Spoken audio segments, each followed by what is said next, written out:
matter how hard you can get hit, and keep moving forward.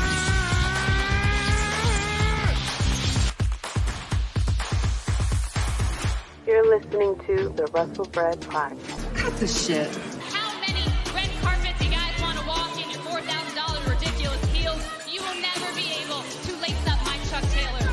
This is your fault. This is your fault. I didn't get mad when you stole all my moves.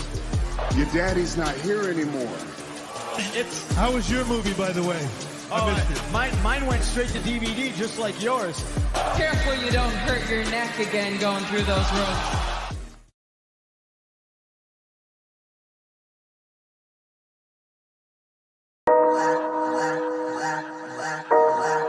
What is going on, guys?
forward.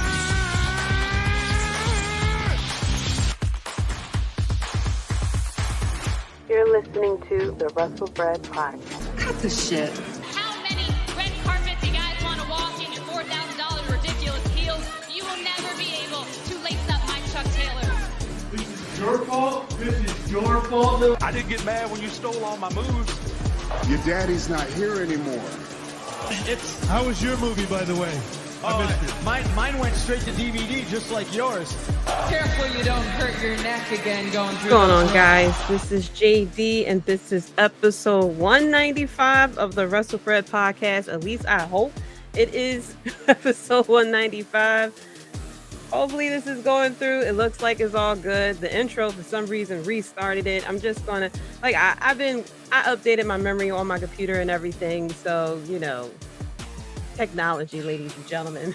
But anyway, my name is JD, the first effing lady of the Bloodline Entertainment Network. And thank you so much for tuning in. It's been a crazy week this week in wrestling. And first of all, we have to discuss the biggest thing that has happened this week in wrestling. I'm built differently.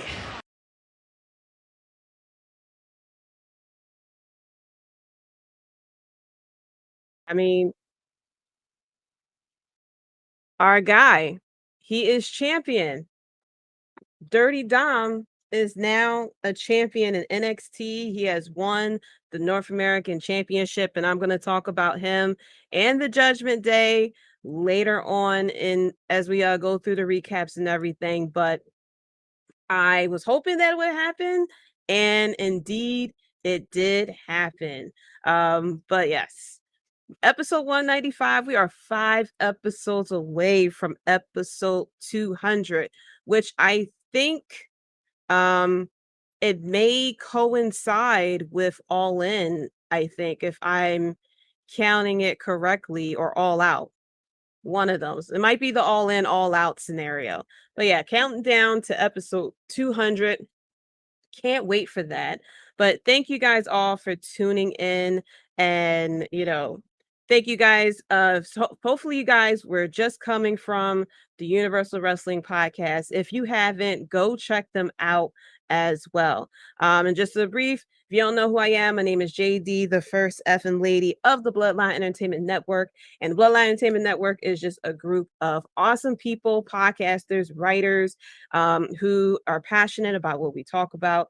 If you are a fan of sports entertainment, MMA, gaming, entertainment, movies, and everything, instead of going to all these different websites and tying up your computer and everything like that, it is all on one website, bloodlinenetwork.com. So make sure you go to the website, check it out. There's a lot of podcasters out there. There's a lot of writers out there. We have football season coming soon. We got Roto Slappers, who is talking about fantasy football. Don't get caught drafting the wrong person in the wrong round and costing yourself the championship or bragging rights, whatever it is you're going for. But go to bloodlinenetwork.com. You'll see a whole slew of podcasters, including yours truly, as we are live, right now talking about it. And if you are on the YouTube and everything, or Twitch, whatever, be sure to follow, like, hit that subscribe button, pound that subscribe button like Brock Lesnar was going off on Cody Rhodes this week. And we will talk about that as well. But first of all, shout out to the chat, to my early people. First of all, Ben Buster, be sure to check out the director's cut. If you are a fan of movies and everything like that, Graydon does some great breakdowns of movies and trailers as well, too. So be sure to check them out. First Lady JD, thank you so much for tuning in. And then the Psycho from Philly. Okay, the best place to be. What's up, my queen? I won gold before the other Dom True story. That's right. This Dom did win. He is the predictions champion. And if you haven't been checking us out during our watch-alongs, be sure to tune into our watch-alongs. great time. Even if you don't like AEW, tune in. You'll have a great time. We'll make it fun. If you don't like WWE, still tune in. We'll make it fun and everything like that. But shout out to you. Thank you so much, Dom, for tuning in. And then, of course, the tribal chief of podcasting, Devin, the Clark Street Wrestling Podcast was good, First Lady. Thank you so much for tuning in. We'll be getting to a lot of topics. We'll be talking about the Bloodline, of course. We'll be talking about Judgment Day. We'll be talking about Cody and Brock Lesnar. And then, of course, on the AEW side, we're, of course, going to be talking about the Golden Elite and the new best friends of AEW as well. But first, we get into any of that, we got to find out what's the dirt. So first off, we have a documentary of Cody Rhodes coming out. The story is still being told of this guy. So first of all, you guys all know that I am president of the Cody Haters Club. I don't dislike him personally. I enjoy his theme song and stuff like that. It's just I keep the same energy as I did when he was in AEW. I felt as though he like over babyface it, and I feel the same way that he's doing now. Rumor is that people are slightly getting tired because he kind of does a bit of the same thing, which is what he did in AEW as well. But it is what it is. But he is getting a documentary on WWE's Peacock where he is going to be talking about his path, his journey from when he first started in WWE, then he left and came back to WWE, and now he is about, finishing the story and this, that, and the third. It actually is going to be 2 hours long. It's going to come on July 31st, and it's called American Nightmare: Becoming Cody Rhodes. The synopsis says Cody Rhodes grew up living in the shadow of his father, WWE Hall of Famer, the American Dream, Dusty Rhodes. In 2016, Cody risked it all by leaving WWE to make a name for himself, becoming the American Nightmare. This intimate and revealing documentary followed Cody's journey away from WWE and his return at WrestleMania 38 last year as he chases the dream of winning the WWE Championship, the one title his father was never able to claim. Through never before seen footage and unprecedented access, this Peacock original illustrates the transformation of a man who is blazing a new trail in sports entertainment.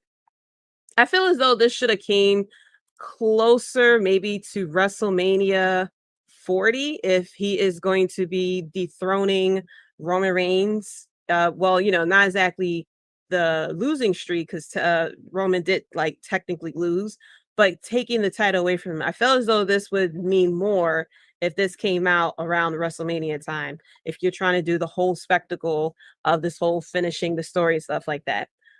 I am happy that it didn't come out with last WrestleMania because that would have been a little bit too much. I mean, not exactly like the whole finish the story or anything like that, but the fact that he just came back from injury and it's just like everything is kind of getting like squished into like a 4-month period of everything with him. I do find it funny and with Mr. Adversity that this is specifically about him leaving WWE and then coming back. It's like, is he going to talk about AEW here? Are they going to show footage of him in AEW because or New Japan as well? Like, he didn't just leave to become a farmer or something like that. He left to he went to Japan, and then he started a company on his own. Like, I don't know how much he's going to talk about it, especially the fact that Tony Khan said that him and WWE are at war. So I don't know how much Tony Khan is going to allow him to use footage or anything like that. But then again, he is in AEW's Fight Forever. So we'll see. We'll see how things play out. But I am interested to see like what they're going to do. I did read that the Elite allowed him to use some footage from the Being the Elite series. And so we're going to at least see the Young Bucks and Kenny along with him and some other people as well. I don't know what footage they're going to be using for that, but I am interested to see how much is he going to talk about him leaving and starting a whole new company. I just want to say though, and I'm also interested to see how twisted this story is going to be about Cody leaving and then coming back. Is he going to tell the truth about the reason why he left and what he felt about WWE when he was gone? It's not like he left and is doing what Bryan Danielson was doing and saying nothing but good things about WWE. He talked shit about WWE the whole time. He created entrances to put down WWE the whole time. He created a whole anti WWE culture over in AEW. So it's like, I just want to know how much, not only that they allow him to tell the truth, but how much WWE is going to let the truth be known. Because WWE will spin some stuff, okay? WWE will make you completely forget what's going on. What's going on, Faction Cast? Thank you so much for tuning in. I think he'll tell the truth. I feel like he'll want to tell the truth, but will WWE allow him to tell the truth? Because of him telling the truth, they will have to admit that they're allowing back someone who has completely talked nothing but trash about them, created their own competition. Technically, he created their competitor, and who took, some big names from WWE as well. So I'm very curious of how much, like, is this going to be like 100% straight truth, or will WWE sit there and try to twist it? Like he left and thought about WWE the whole time, just like how he sat there and said, him creating these entrances and putting down Triple H is because he likes Triple H instead of putting down Triple H because anti WWE. Faction Cast says it's not really a WWE thing, it's a Peacock thing, like how WWE treasures the AEW thing, not AEW. Like how WWE treasures is an A&E thing, not a WWE thing. True. But I think it's by isn't it by WWE Studios? Because I know a lot of their isn't there specials behind WWE Studios or whatever it is that they do? I'll look into it and see. But yeah, that's true. We'll see if it is Peacock. I'm very interested. Like I said, I'm very interested to see how much like will be told, and will he show footage from AEW or footage from New Japan or something like that. I'm just curious about, because this is all about him being gone, which I find very interesting. Not exactly the return, but the fact of him leaving and everything that he did. So we'll see how it goes. Even though I am a Cody hater, hate, I'm still going to check this out and see, like, what is being said about it. Also, too, as the dirt sheets were talking about, Nick Aldis has wrapped up with Impact and is officially now a free agent. If you guys didn't check out Universal Wrestling podcast, they also talked about Nick Aldis as well. Of course, WWE said this high interest in signing Nick, but apparently as a producer, which I don't get that, because first of all, I had watched NWA for a little bit, especially during the pandemic era. And so that's how I found out about Eddie Kingston and Ricky Starks and LA Knight and Nick Aldis, of course, with the 10 pounds of gold, I think he called the belt. And he's money. He looks like money. And I feel like you're going to just shove him in the back as a producer. Like, I can see if he wants to retire, then yeah, you want to use that mindset as a producer with WWE. But if he's not ready to retire, why are you going to take that type of talent and waste it? It's the same thing with LA Knight, of them wanting him to be a manager of these supermodels. It's like, you have such a talent. And look what happened now. Look what happened. He's LA Knight. He's the biggest fucking thing in WWE right now. Like, his sayings is all over the place. People like doing his catchphrases and everything like that. His yeah is slowly turning into the new what. Look at the talent. Had he stayed as fucking Max Dupree, this would have never, like, we would never have seen LA Knight where he is now. And I feel like that's the same thing they're trying to do with Nick. he's such a talented person, and you want to hide that away. Like, you got to think of it business wise. You want to maximize as much money as you can. If you want to sign someone, find out who the fuck they are. Like, study them, watch their matches, watch their promos and stuff like that, and see, can you make money off of this person? I don't know if they're looking at this as far as like age or something like that, like they did with LA Knight, that they feel as though he won't get over because of his age. When AJ Styles came over to WWE, it's not like he was like 23 years old. This man was well established in his career. He was a known name. Same thing with Shinsuke Nakamura. And same thing, well, Chris Jericho was young as well, but you're bringing over established wrestlers who have who's known, outside of WWE. You kind of want to bring in a bit of a new audience. You could bring in people who, watch Nick in NWA, bring them over to WWE. You can potentially bring those fans over as well. So, it's a bit weird that they want to make him as a producer. Like,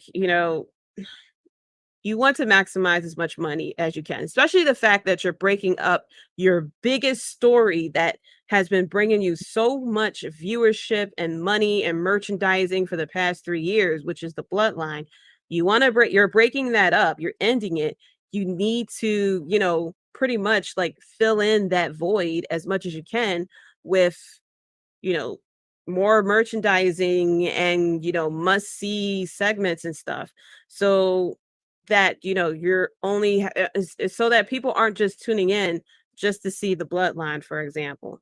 You have to fill in that void now, so when people go to tune in, they're seeing a little bit of the Bloodline, but they're seeing other people as well. So, but what do I know? If there's a WWE insider, hire me. I can help you out with some shit like this. Also, Tony Khan had held a media call earlier this week. Some notes that I had found, that apparently there was a women's blood and guts match that was discussed, but the injury to Jamie Hayter had ended those discussions, which I don't know where she's at in her recovery, if she is able to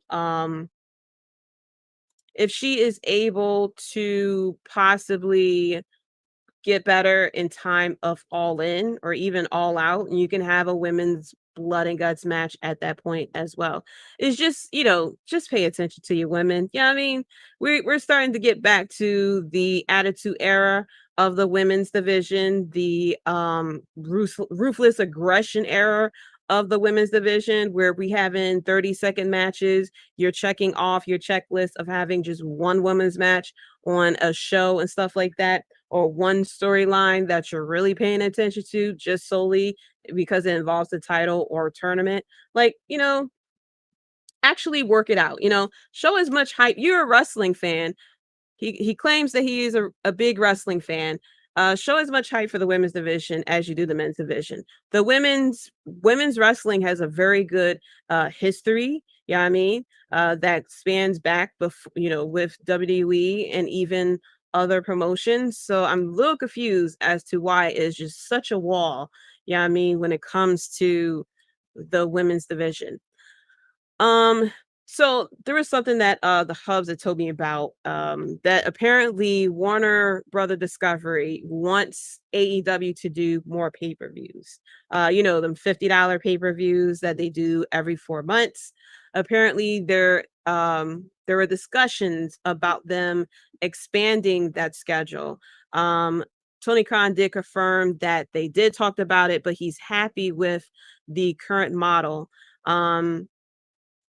And so it feels like, of course, because it's the network saying it, it's a possibility that could happen. Now, if they decide to do like WWE, where it's on a subscription service where you're not paying $50 every single month, I can deal with that. But I'm not paying $50 every single month. I didn't even do it when WWE was doing it back in the day, okay? When it was true pay-per-view. In order to see it, you either had to go over someone's house who paid for the pay-per-view, or you had the chip. or or you came from a rich fucking family where you were able to pay $50, were you able to pay $50 each and every month?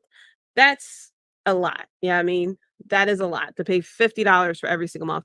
And plus two, on top of that, as we see with WWE, with a pay-per-view each and every month, you're not really giving a lot of concentration on some storylines, because you are cranking out feuds just for 30 days and then moving on to the next one, instead of a lot of these feuds doing further out of 3 or 4 months and everything. Faction Cast says right now they're doing 4 or 5 if you count all in, but if they do 6 a year, they'll be fine. Yeah, every other month. Hopefully that will help out with the structure of storylines and stuff like that. Um, if they do the structure with the storylines and things like that, I mean, $25 a month, $10 for our friends overseas. No, not $20. They'll be $10 because the pay-per-views are $20 each. But yeah, $10 a month for our friends overseas. It's $30 for us. It's $59.99, I think it is. No, $49.99. So yeah, $20, $25 for us each and every month. We'll see how it does. But I just don't want them to have pay-per-views so frequently, that especially the fact that you also have Ring of Honor that he's taking care of. And as we've seen, which is the next thing that they talked about, is we have Death Before Dishonor coming this Friday. Didn't even know that it was happening. The card for it came very late, which he had talked about as well. Faction Cast said, if it wasn't for Peacock, I'll still be splitting 50-50 with someone with these $50 pay-per-views. Yeah, man, it was hard previous to Peacock and the WWE network and stuff like that. Like, they had, they started with the In Your House Johns, where it was like they did In Your House in between the big 4 pay-per-views, and then they did away with that and just had like legit pay-per-view names, and it was $49.99 every fucking month, and it was hard as fuck because it was Attitude Era and it was Ruthless Aggression Era. So each pay-per-view had a match or two that you really wanted to see, and it's not like they do what they do now. Because back then they really didn't do too many rematches, if I remember correctly. They just continued with the fucking storyline. Like, you had to get with the program. Yeah, but yeah, splitting. Oh my gosh, dealing with them pay-per-views. Oh my goodness. Luckily, uh, I don't know if my mom or brother knew someone who knew someone who knew someone, and we had the chip cable, and so I was able to watch them pay-per-views for free. She probably figured that, yeah, let me get it for free, because this girl is gonna sit there and watch all the damn pay-per-views. You know what I mean? Shout out to Marks with Mikes. I remember I had to rent the VHS from Blockbuster. Whoa, we're going way back to the days of Blockbusters when you went on Friday. Like, you were so happy. Listen, yo, man, I remember I used to be so happy of Fridays when it was school time. When you get out on Fridays, you can go to the Blockbuster and you would get the Blockbuster video, and then you turned around and they had the candy and stuff like that, and you get something to drink. My Blockbuster was next to a Rite Aid or something like that, so I would go to Blockbuster, and then you get the drink and you get the popcorn and everything like that. And yeah, those were good times. Yeah, free 99. I don't know. Listen, it was hard back in them days, paying $50 for the pay-per-views back in the old school eras. Wow, crazy.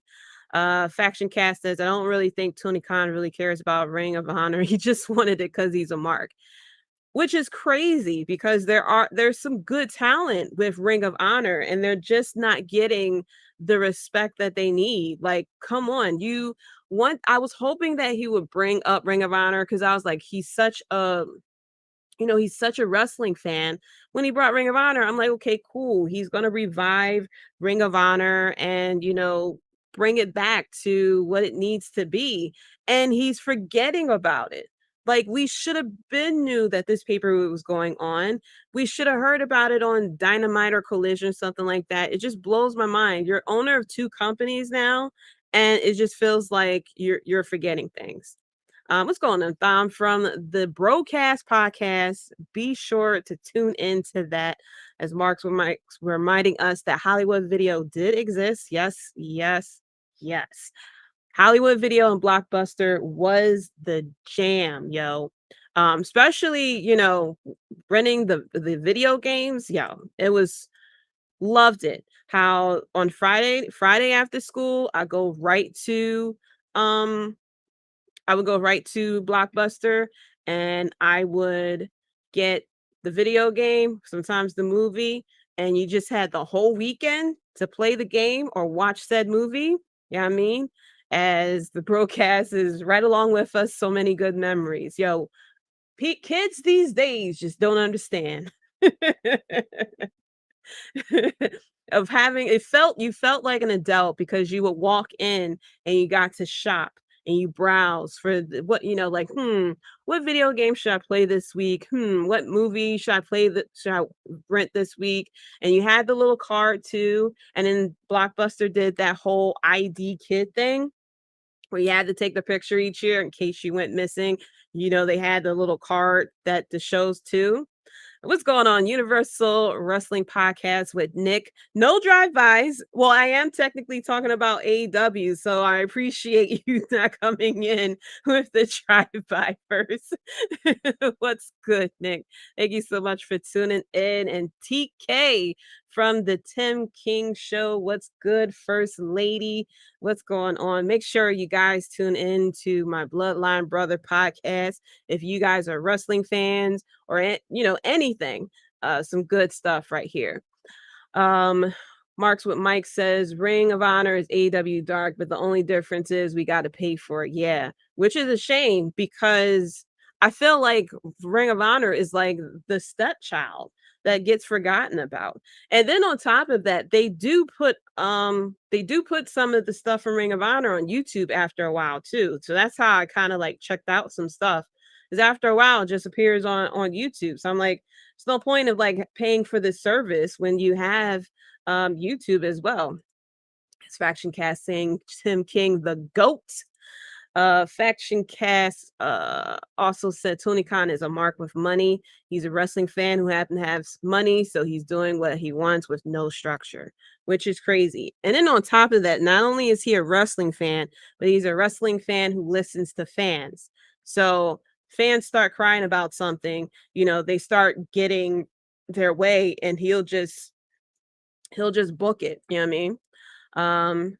As Broadcast said, used to have such an awesome collection of WWF, WCW, and ECW. Yes, the DVDs, when especially when you wanted to rewatch something after a while, you wanted to, especially when of course, when they started coming out with the special DVDs that you see, I got one of the special DVDs right here of The Undertaker. They would have those out at Blockbusters and stuff like that. I know they did Undertaker a couple of times. I believe Bret Hart had one, Shawn Michaels, pretty much everyone had a special DVD or VHS that you would check out. His dad even said he was going to buy WCW for Tony if Tony came up with a plan. See, like, I'm not gonna lie, if I was born into rich money, and I would probably start my own wrestling promotion as well. And it's just like, it's like if we all had money and stuff like that, um we would probably do the same thing as well. We would probably do the same thing as well too. Um Let me see something.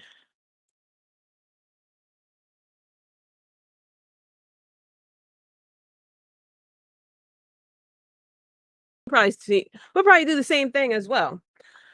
Um, like if I came in with a bunch of money, I would probably buy ECW and redo ECW the proper way. Like, you know what I mean? So I'm not hating on Tony at the fact that he's a wrestling fan and he brought it. I was hoping that he used the fact that he's a wrestling fan and like, do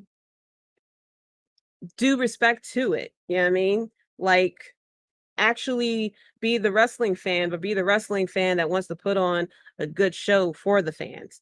As Tom from the broadcast said, WWF No Mercy, WWE SmackDown, The Game, WWF WrestleMania 2000. Whoa, I played that. WCW Revenge. And I played No Mercy. First of all, I had a cousin that had all the damn video games. And he had No Mercy, so that's how I was able to play it. But I had WrestleMania. Was it WrestleMania 2000? No, I have WrestleMania the arcade game.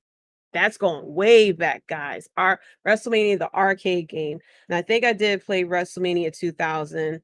I played SmackDown. I played SmackDown. Here Comes the Pain, I believe.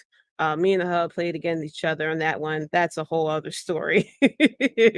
But yeah, I played some things as well. Dom said, those were the days, my queen. Mine had a movie theater and a pizza place right next to it that had the thickest milkshakes. Damn. Yeah. Well, I got one better. My Blockbuster was down the street from me. So when I go to the end of my block, all I had to do is cross the street into the little mini mall. And it was Blockbuster there. It was Blockbuster, I think a Rite Aid there or something like that as well. Something like that as well. So yeah, those were the days where you would get the Blockbuster stuff, you would get the popcorn and everything like that. And you know, do what it needs to do. As Mark with Mike's says, Adderall and Coke is not a good mix for TK. Listen, what I don't know what is going on with that guy. Sometimes he has his good days, sometimes he has his bad days. It's just the fact that he needs to get it together. Like he needs to slow down. He needs help, of course, but he just needs to slow down and just figure out a game plan. Like, where do you want this to go? And come up with a plan B because your people keep getting injured and getting sick. Yeah, I mean, so he needs to get it together, of course. The broadcast says I still have my VHS copies. I think I still have some VHS copies. I still have, you see, I got my Undertaker DVD. I think, you know what? Oh my gosh, I'm about to hit y'all with something. What I used to do was I would watch, Raw and SmackDown and stuff, and I would record on VHS.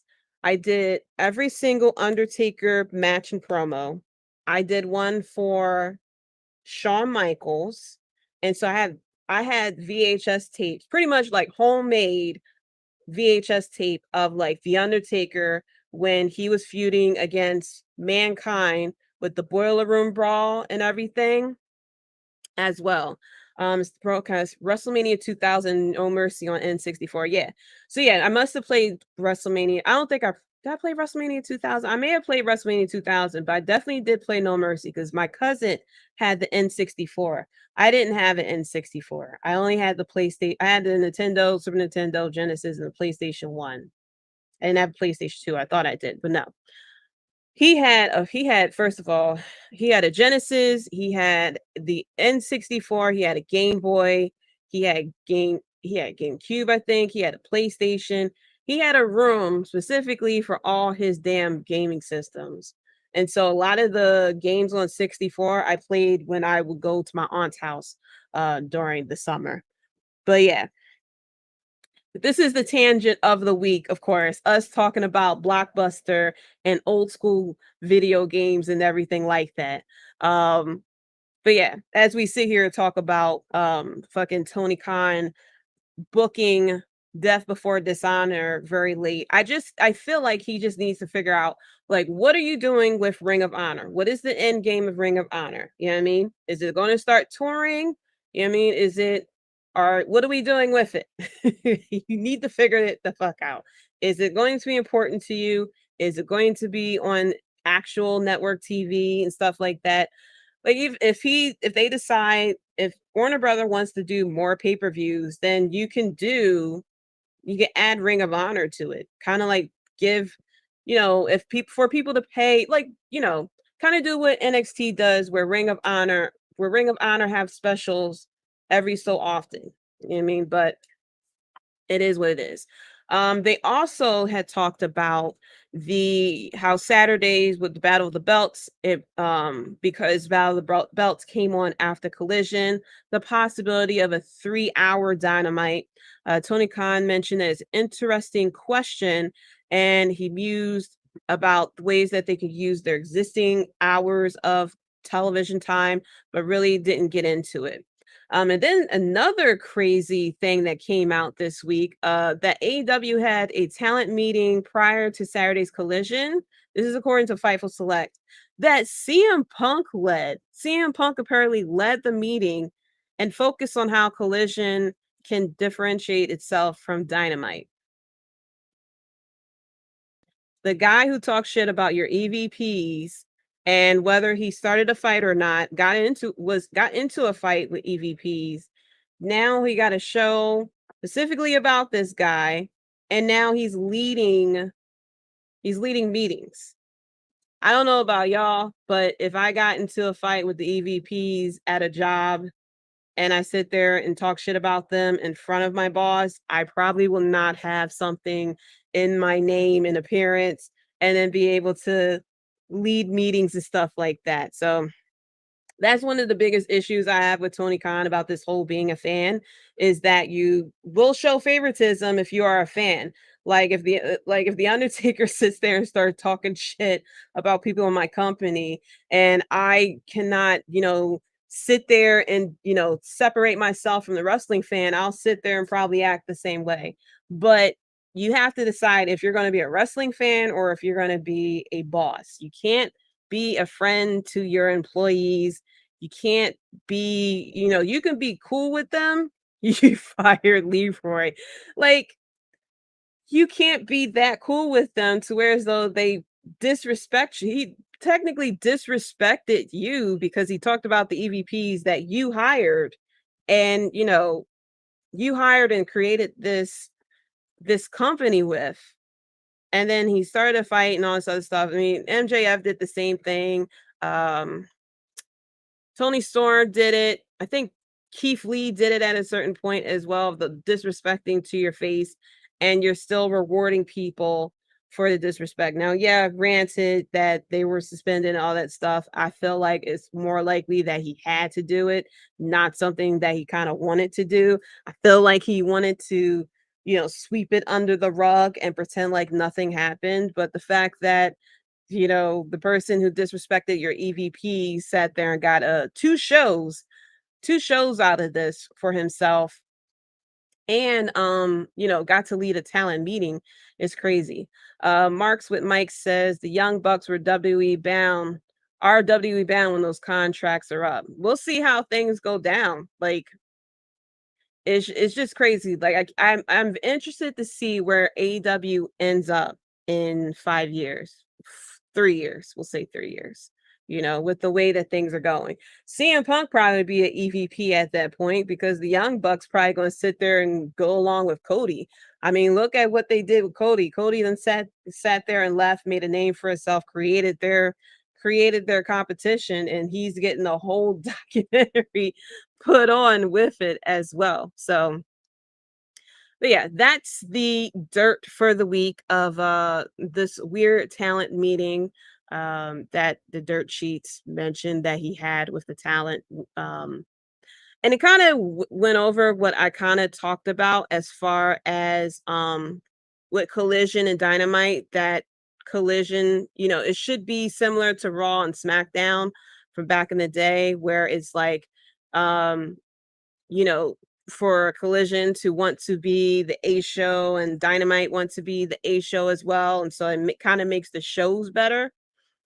But I just found it weird that he got to lead a meeting, stuff like that. So, but then again, I really shouldn't be surprised because that's what happens from time to time. So let's get into our first main topic, which is look at him. Look at our new North American champion, Dirty Dom. Yes, he had help. Okay. Yes, Rhea was the one who got him the win and everything like that.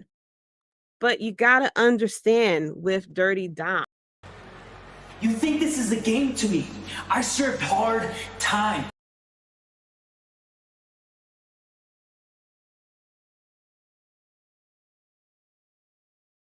This man went through hard times, yo. This man went to look at his life, okay? This man, look at the difference between Dirty Dom and Cody Rhodes, okay?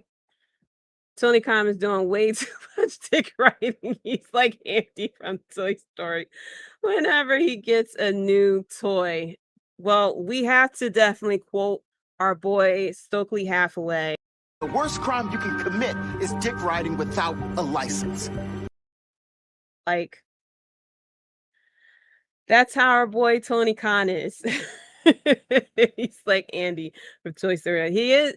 Whenever he gets a new, whenever he can sign someone, he will sign them, which scares me about the fact that he wants Goldberg. It scares me that he wants Goldberg. I don't know about that. I'm scared of Tony Khan having Goldberg on the show. Like I'm afraid that he's going to give him Jay Cargill streak, throw a title on him and stuff like that. And we'll probably have another show based off of Goldberg as well. But yeah. But look at our boy. Look at Dirty Dom. Yes, as I was saying, let's look at the difference between Dom and Cody. First of all, Dominic went to jail, smacked his father, told his mother shut up, splashed drink in his sister's face. And now he has the hottest woman in WWE with Rhea putting Dirty Dom on her face and stuff like that. As Marks with Mike says, AEW Gold Rush. It'll come on Saturday mornings or some shit like that as well. But yeah, I don't want Goldberg anywhere near AEW or Tony Khan. I can only imagine what the hell is going to happen with those two. But with Dominic, he got Rhea Ripley writing Dirty Dom on her face. She has a whole man at home, and she got Dirty Dom on her face, holding his hand, whispering in his ear, doing the hug and stuff like that, and calling him her Latino heat and everything. And he's around a group of people, and now all of a sudden they're starting to get very popular, and he won a title. Got his first singles title win, because he did get the tag team title with Rey Mysterio. It called his dad a deadbeat too. I forgot about that. And now he has a title.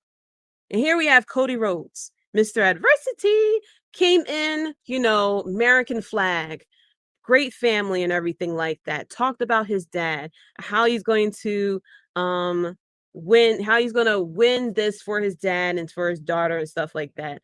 Devin says you need to see the latest clip of Rhea responding to a Twitter question. I didn't see it. I saw the alert, okay, because Twitter alerted me like, hey, this is the latest from Twitter, and I saw that she had responded, the WWE post of her responding to a Twitter question. I didn't check it out yet. WWE knows what they're doing, okay? Not only did they have this, I thought it was thirst tweets. That's why I was like, I'm gonna wait.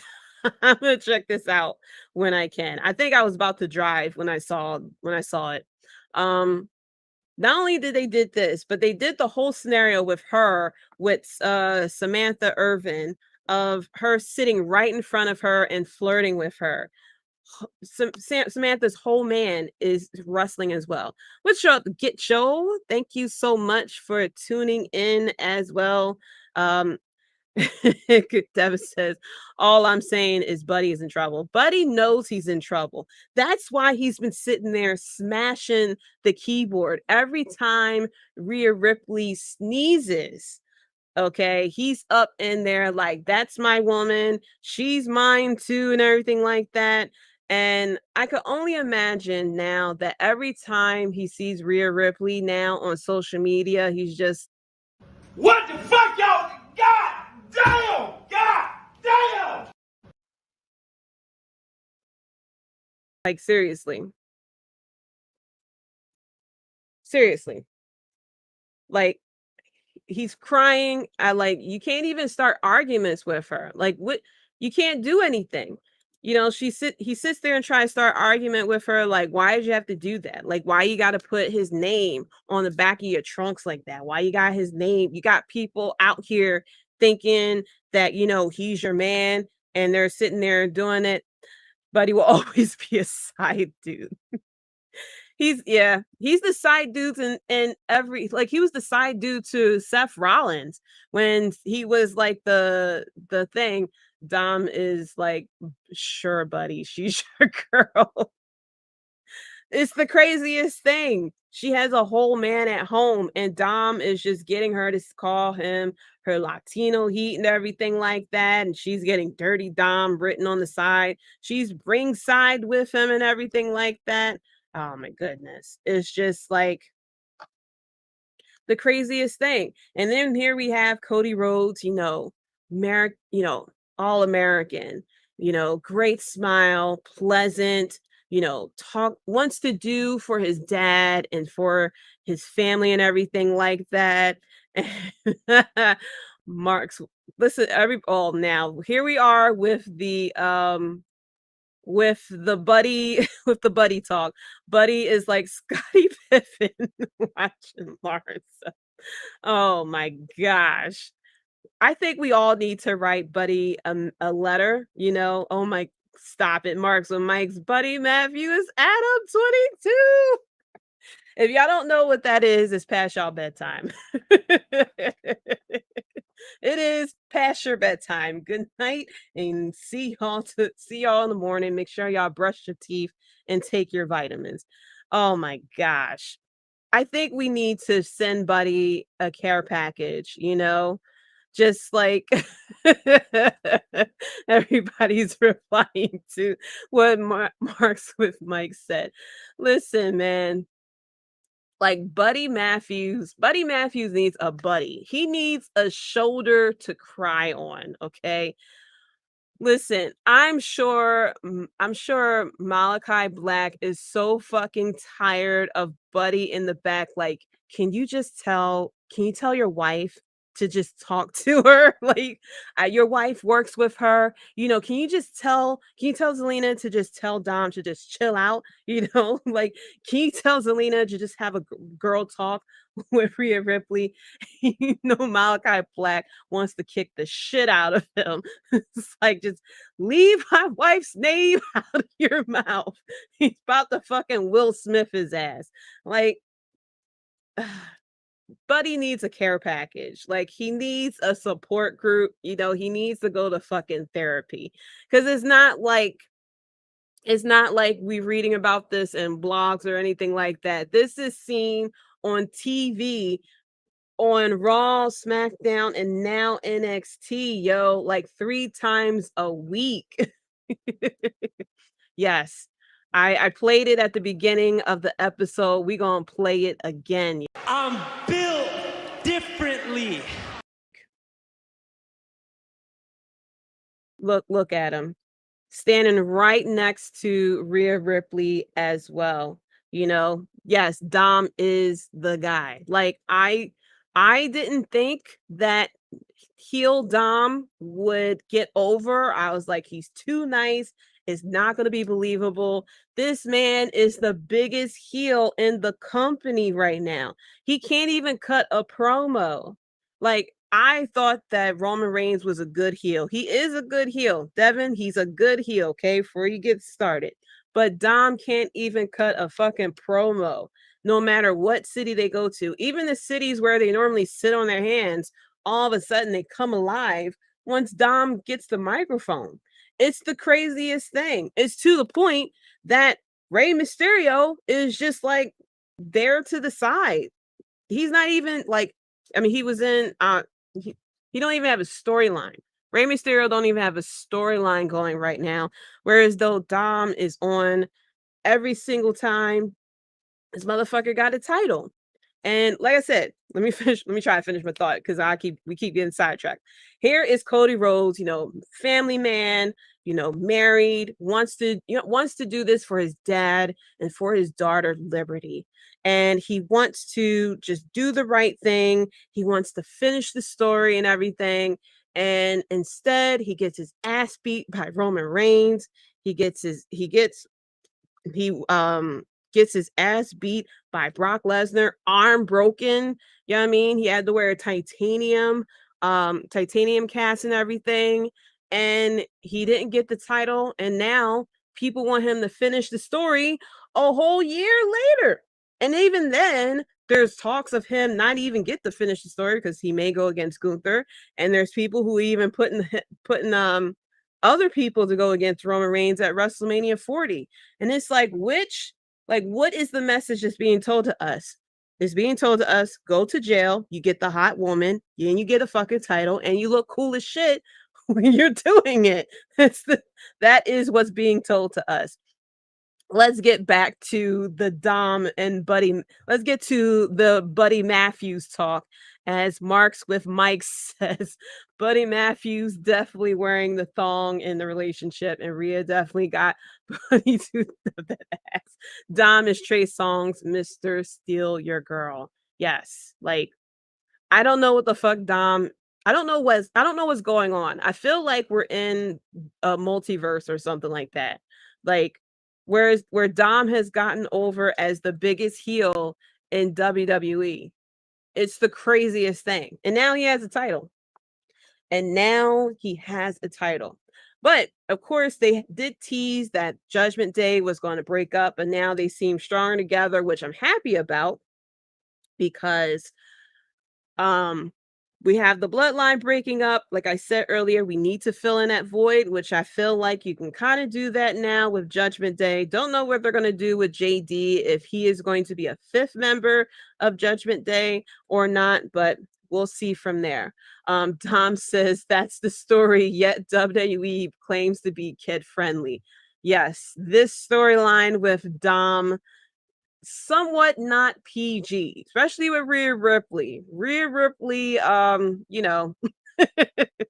If your daughter sits there and say she wants to dress like Rhea Ripley, you're gonna have to say, listen, sweetie.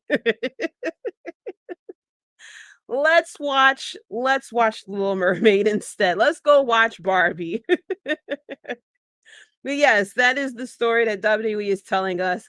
Go, disrespect your father, splash water on your sister, tell your mom to shut up, go to jail, and you come out with a title and you get the hot girl who has a whole fucking boyfriend at home.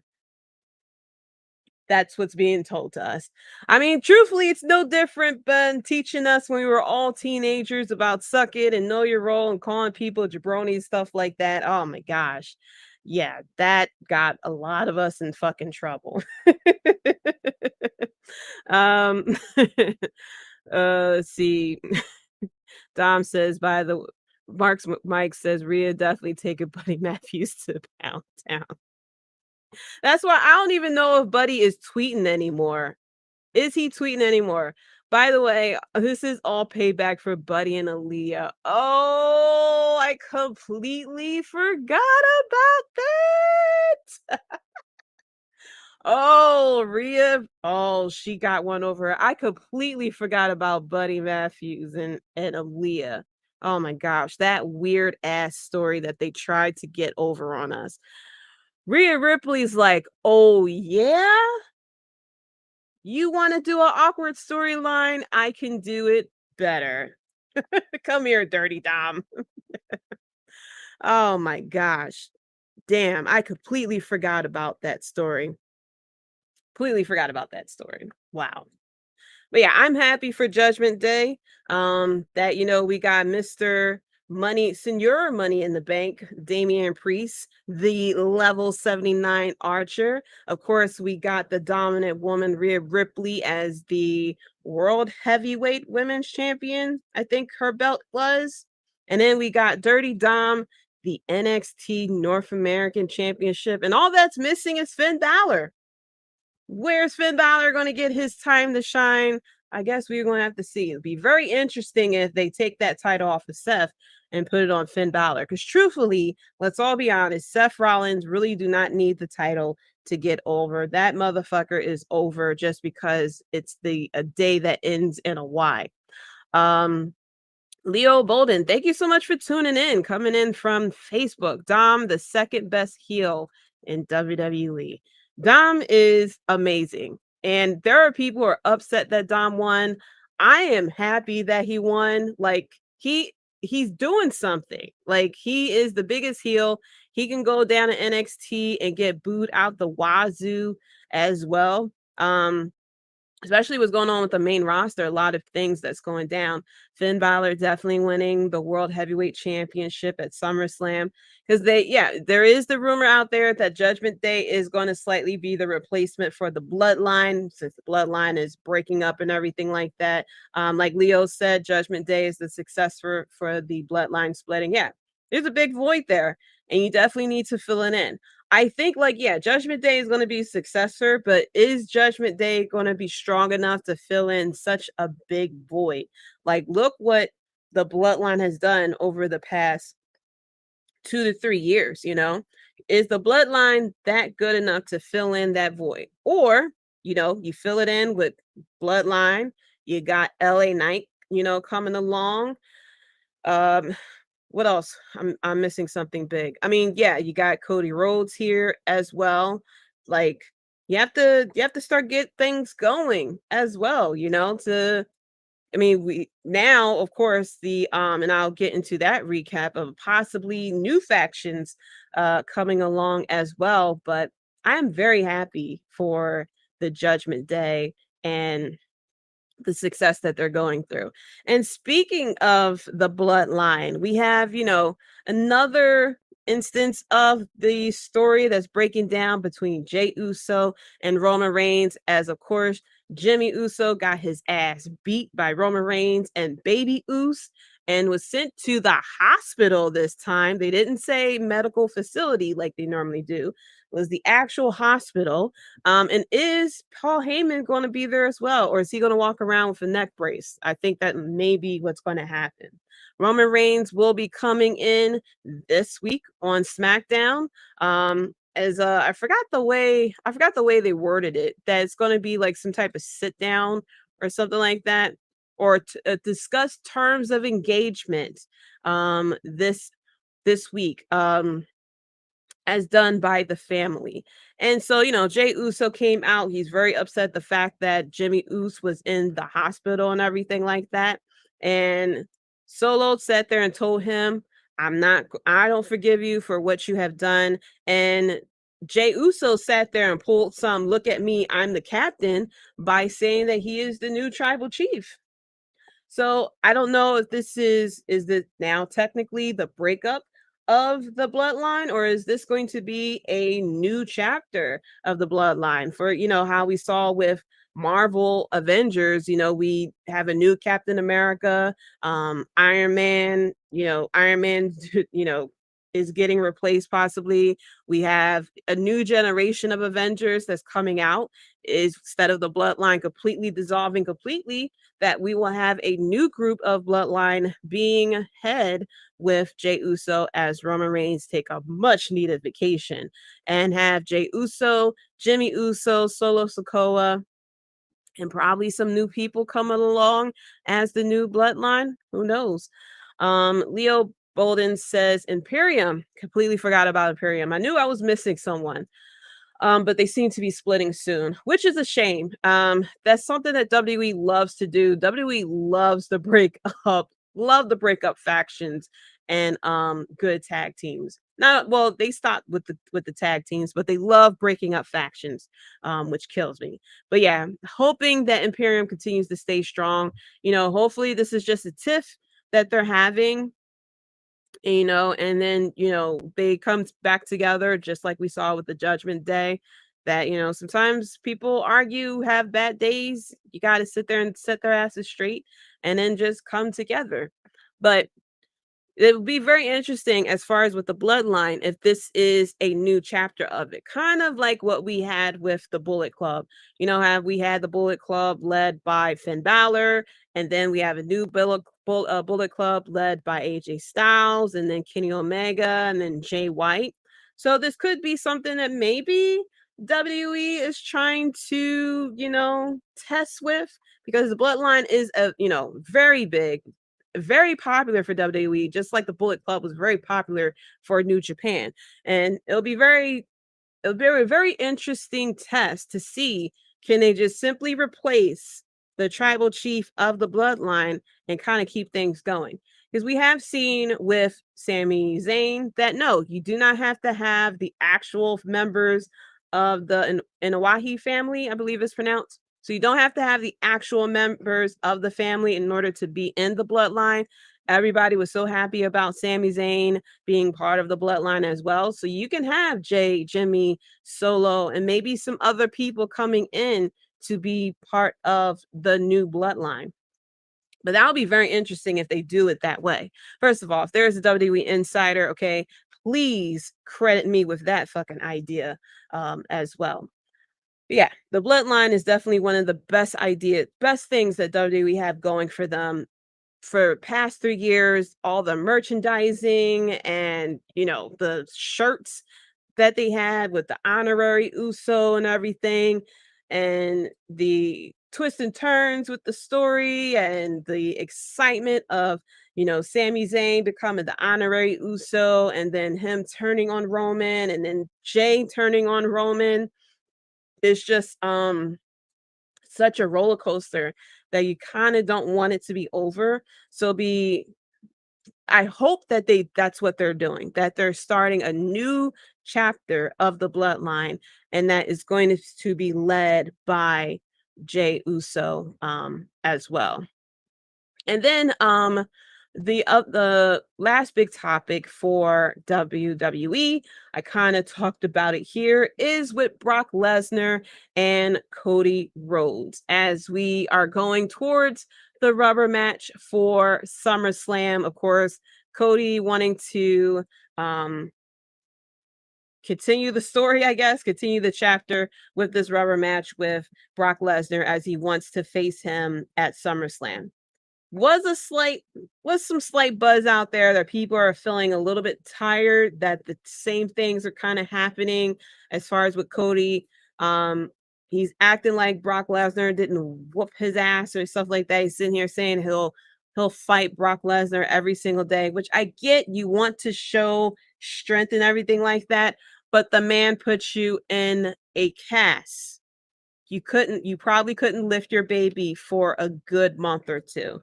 Do you really want to have that happen to you each and every time? Of course, it's going to feel like the way that it's going, that Cody is going to end up winning the feud between him and Brock. I don't know where he goes from here, because so far they've been putting him against the biggest heels of the company. So I'm very interested to see where he goes next from here, as we are assuming he is working towards Roman Reigns at WrestleMania 40. So we have to figure out, what is he doing after SummerSlam. I don't know I don't know what they're doing with Survivor Series this year, if it's going to be War Games again or not. But what is he doing leading up to Survivor Series, and then what is he doing leading up to the Royal Rumble? I'm hoping that we're not going to repeat with him winning the Royal Rumble. We already had that happen.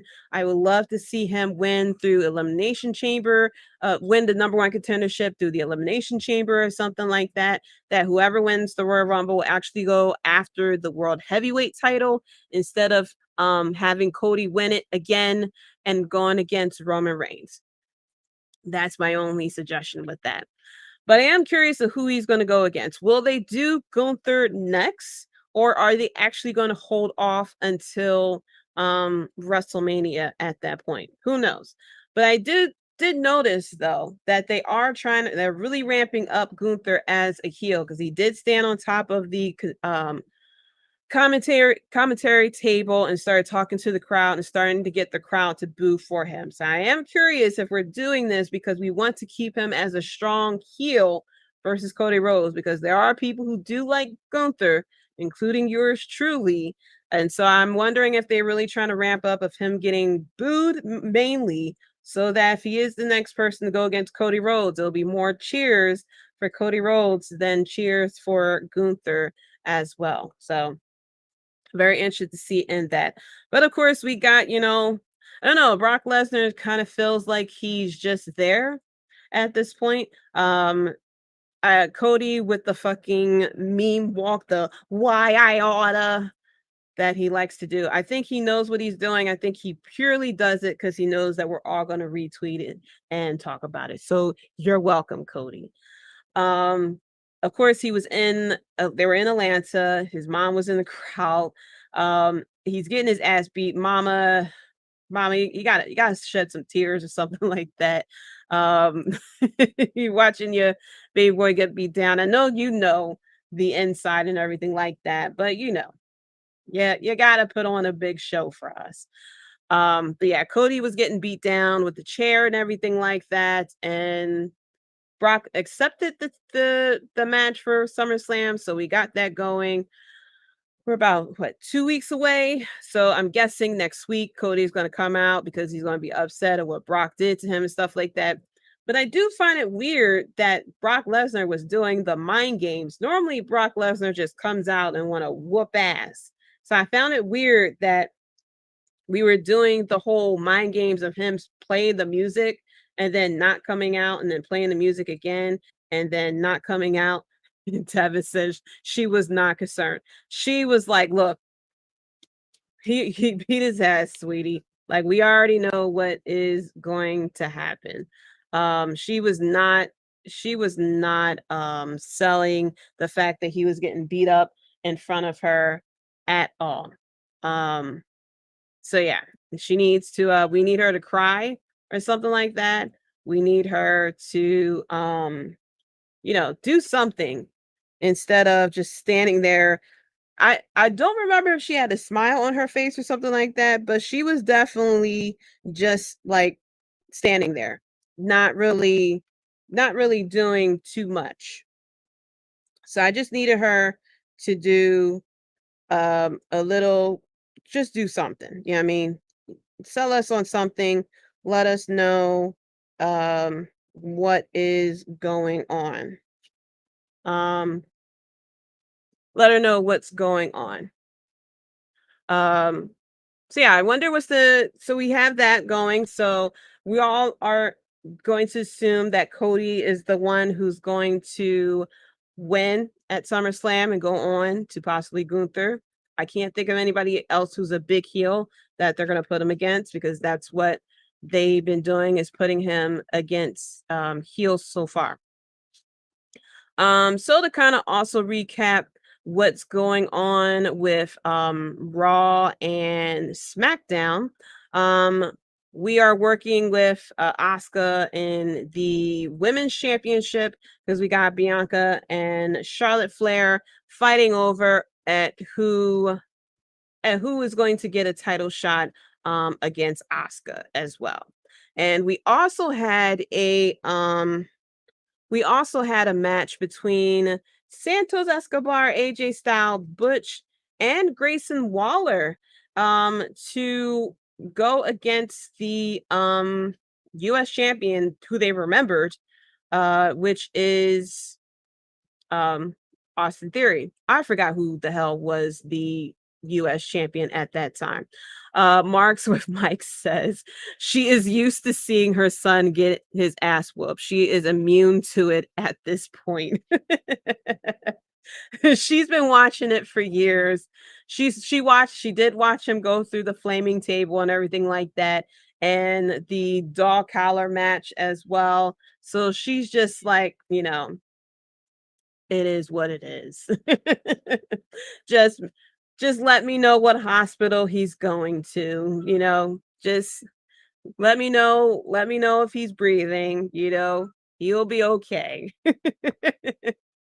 He'll be okay. But yeah, we got I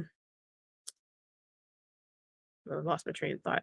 But yeah, we got Charlotte and Bianca, of course, feuding against who is going to get the title shot. Seems like we're going to have a triple threat match at SummerSlam, as you probably hear my girl cat Oreo meowing in the background.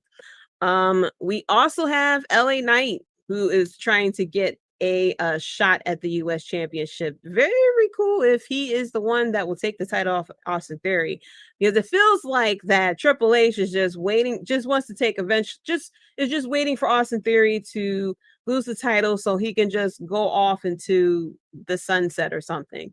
I don't know what we're doing with Austin Theory, but he's just been kind of there. But we're going to have another Fatal 4-Way this week on SmackDown with Sheamus, Rey Mysterio. Here he is. Hello. Hi, Rey Mysterio. Cameron Grimes and LA Knight. So, of course, it seems like LA Knight is going to win that match. Who is going to get possibly a title shot against the U.S. Championship as well.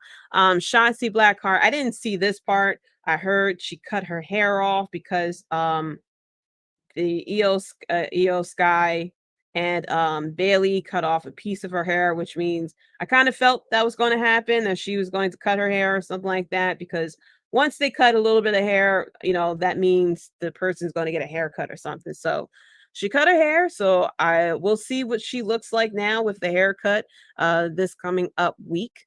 We also had the Street Profits. The Street Profits waiting around the parking lot for someone to show up in the limo. We didn't know who was coming up, and Bobby Lashley comes out. So everybody's sitting here like, oh, is this becoming the new Hurt Business? This, that, and the third. I'm interested to see what's going to happen. They really don't have anything going right now for the Street Profits. They damn sure don't got nothing going for Bobby Lashley. So I don't know if they're going to turn into a faction. We might as well have factions at this point with WWE, because as we've seen, factions works right now. We got Judgment Day, Imperium, the Bloodline, of course, factions that works.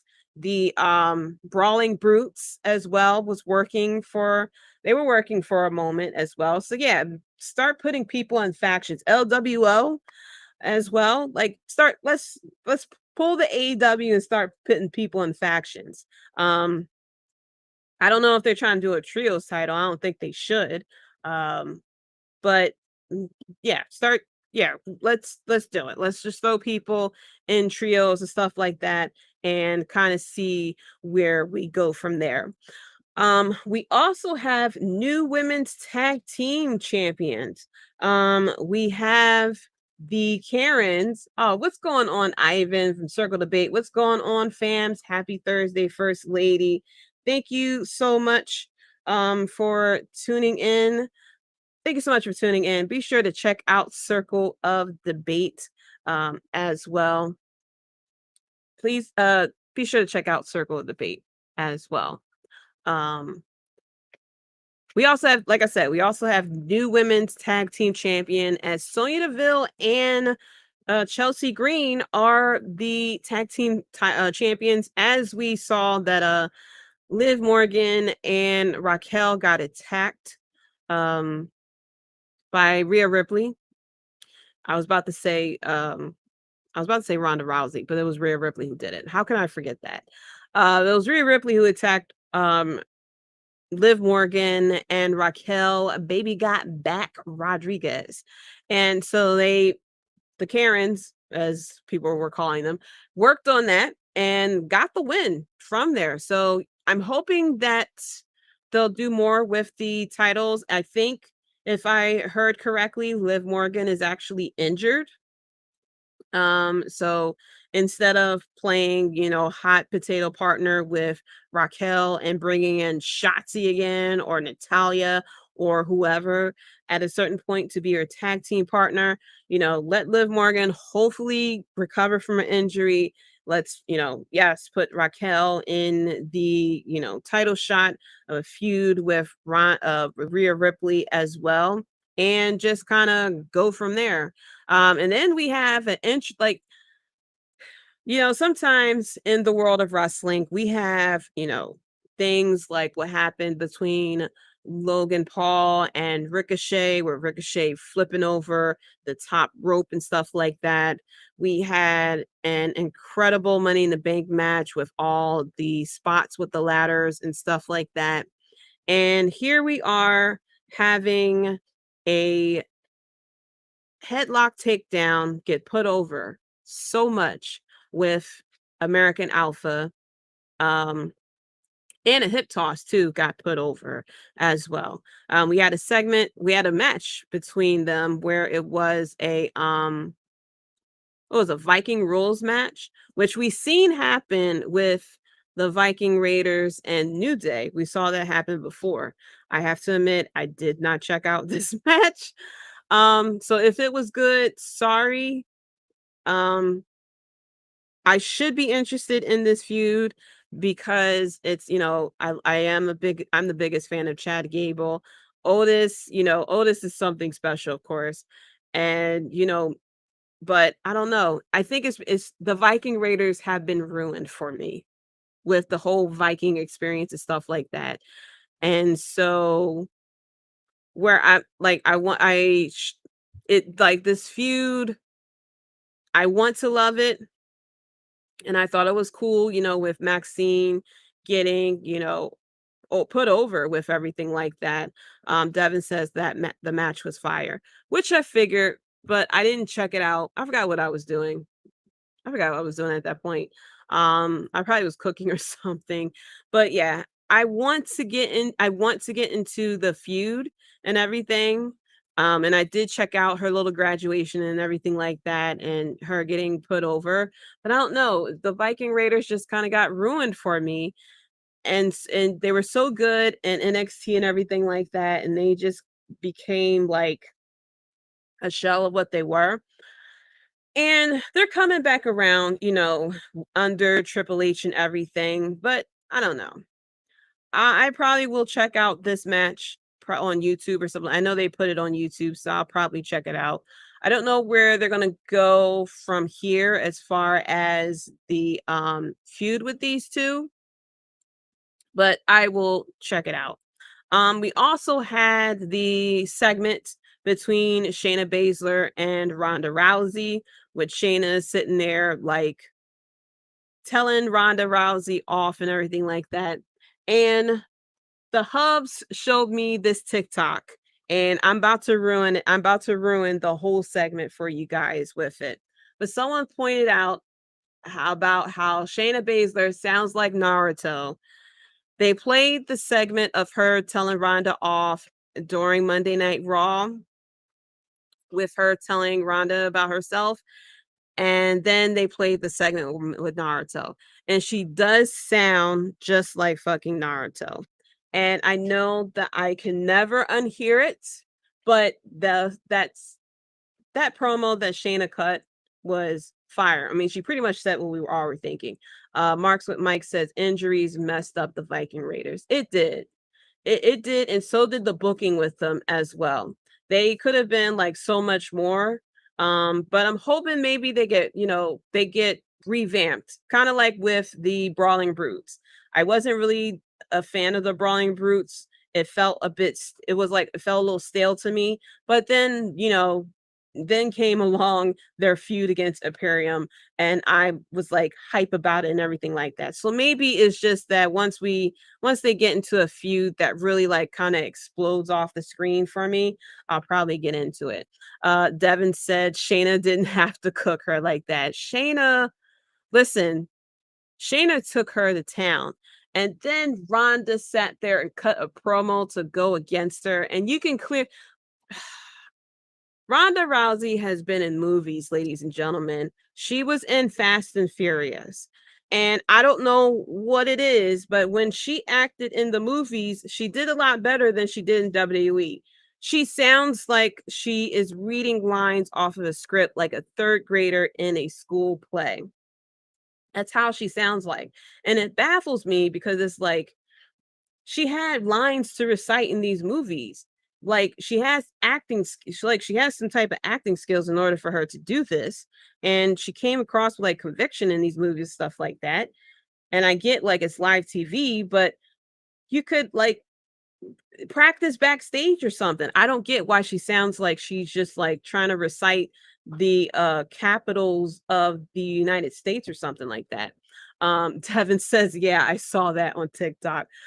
Oh my gosh, when I saw that on TikTok, I'm like, I can never listen to Shayna Baszler talk again because I'm going to hear Naruto.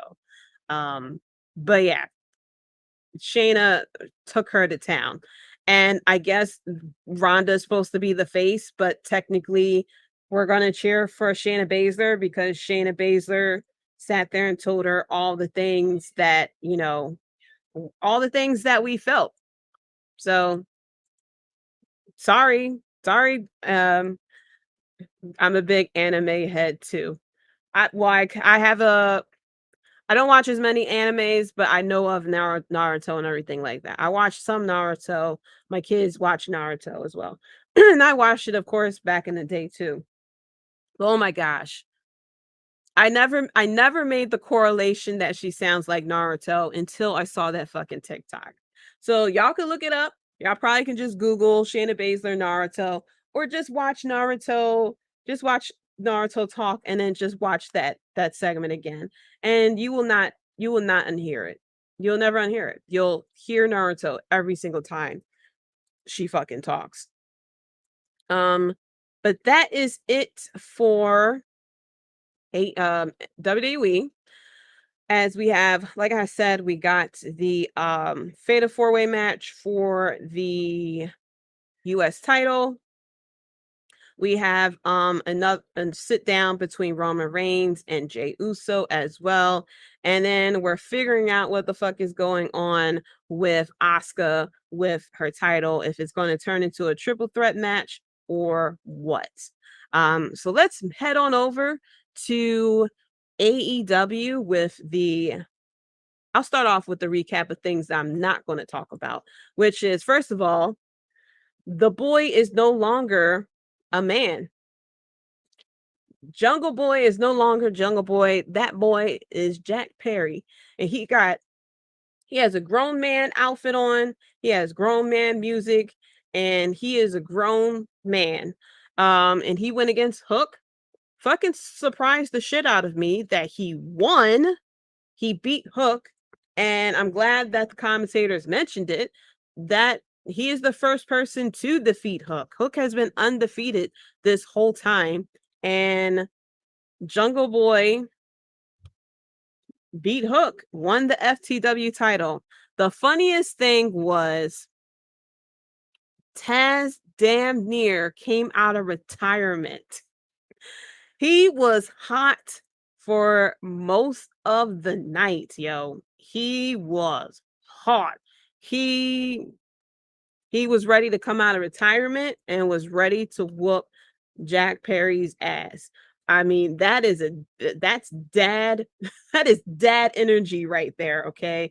He's like, you gonna sit there and beat on my boy right in front of me and then take the title that I created, that I made famous and gave to my boy, and you sat there and took it from him, and now you got a shit eating grin on your face. So yeah, it was oof. Taz is about to come out of fucking retirement on us, yo.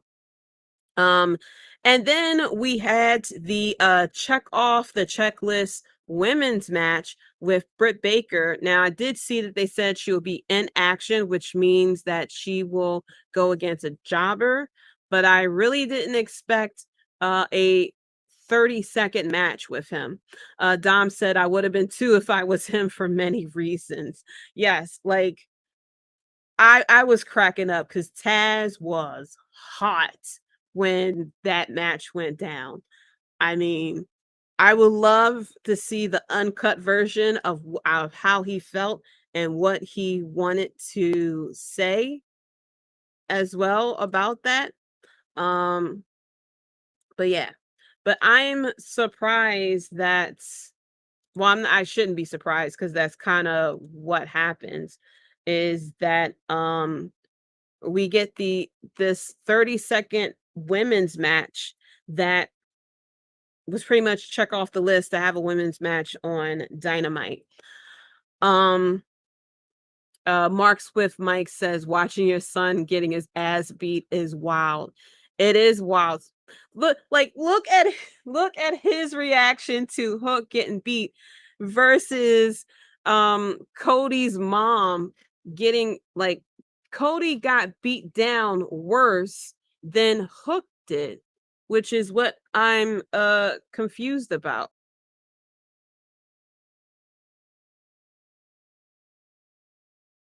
Oh, wrestling. Um Seeing how Taz reacted versus how Cody's mom reacted. Cody mom was like, okay, well, it is what it is. He got hit by a chair. Oh well. Whereas though Jack Perry, if I remember correctly, Jack Perry believed to use the title, but I believe he just used the title to win.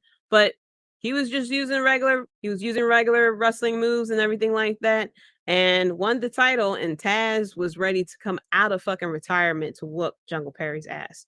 But with Britt Baker, she just had the 30-second match. I'm not understanding what is going on here. We now have talented women on your roster. We have women from WWE on your roster, and we are only getting a 30-second match. I understand that, we had the Blood and Guts match, which I figured would take up the second hour of the show and everything. But, backstage segments, I don't know, like, we could have had a little bit more as far as the women's division, because we kind of have the same energy when it comes to Collision and Rampage, stuff like that. We just kind of like just throw the women out there. Like, you're really giving the Divas the butterfly title, part of WWE here, with barely giving women anything. Tony Khan, if you're listening, please book your women's division better. You're welcome to hire me. I will help you with the women's division, at least get 2 matches on there. I mean, you got Britt Baker going against a jobber. What does that do for this storyline with the Outcasts? I don't think she has yet had any interaction with the Outcasts since Jamie Hayter got hurt. I think it's just been between Willow and them, and it was someone else that they've been beefing with. But I think Britt Baker has been kind of put to the side since Jamie Hayter got hurt, if I'm not mistaken. So I'm just very confused about all that. So let's get into the big topic of AEW, one of the big topics of AEW, and that is Better Than You, Baby, the true best friends of AEW right now. I mean, forget about Trent Beretta and the other one, which I should remember his name because he is from Philly. But forget about those best friends. These are the new best friends here, as we get more vignettes of them going out to eat and having drinks and stuff like that and getting drunk and double clotheslining the owner and everything. Devin says if we start getting 2 women's matches, I will no longer AEW. If we start getting 2 women's matches, I will no longer AEW trash. Like, we just need more than, like, we just need something more on a weekly basis. He was kind of doing well with the story, with the Outcast, stuff like that. They would at least got something here. But I don't understand where the disconnect is, especially if you're a wrestling fan. Marks with Mike says AEW Heels is going to be the next show on Friday at 6 p.m. on True TV. Hidden away. They're not even going to promote it, I bet you. We'll find out about it solely from the dirt sheets. I'm sure of it. But yeah, I'm hoping that we do a little bit more with the women. Chuck Taylor, thank you, Dom. Chuck Taylor. They were BFFs until Cole got a hold of the triple three. Yep, I'm still mad we didn't get a women's blood and guts. I'm hoping we get the women's blood and guts come all in. That's what I'm hoping for. That we get a women's match, that we get the women's blood and guts at all in. That I'll accept the fact that you want to say that Jamie Hayter got hurt, that you wanted to have, you know, the Outcast and two others with, you know, Jamie Hayter, Britt Baker, Willow, Sky Blue, and Riho. I think that's the ones who are all involved with the Outcast. I'm fine with that. You know, if that's what your plan was, Jamie Hayter got hurt, you want to hold it off until All In. I'm fine with that. I'll take that bet, First Lady. Like, listen, they need to pay more attention with the women. We just two women's matches, okay? You want the second one to be 30 seconds, you know, a squash match to kind of put over said person, kind of like what we sometimes do in WWE, where we have a squash match, especially with Amos and Veer, whatnot.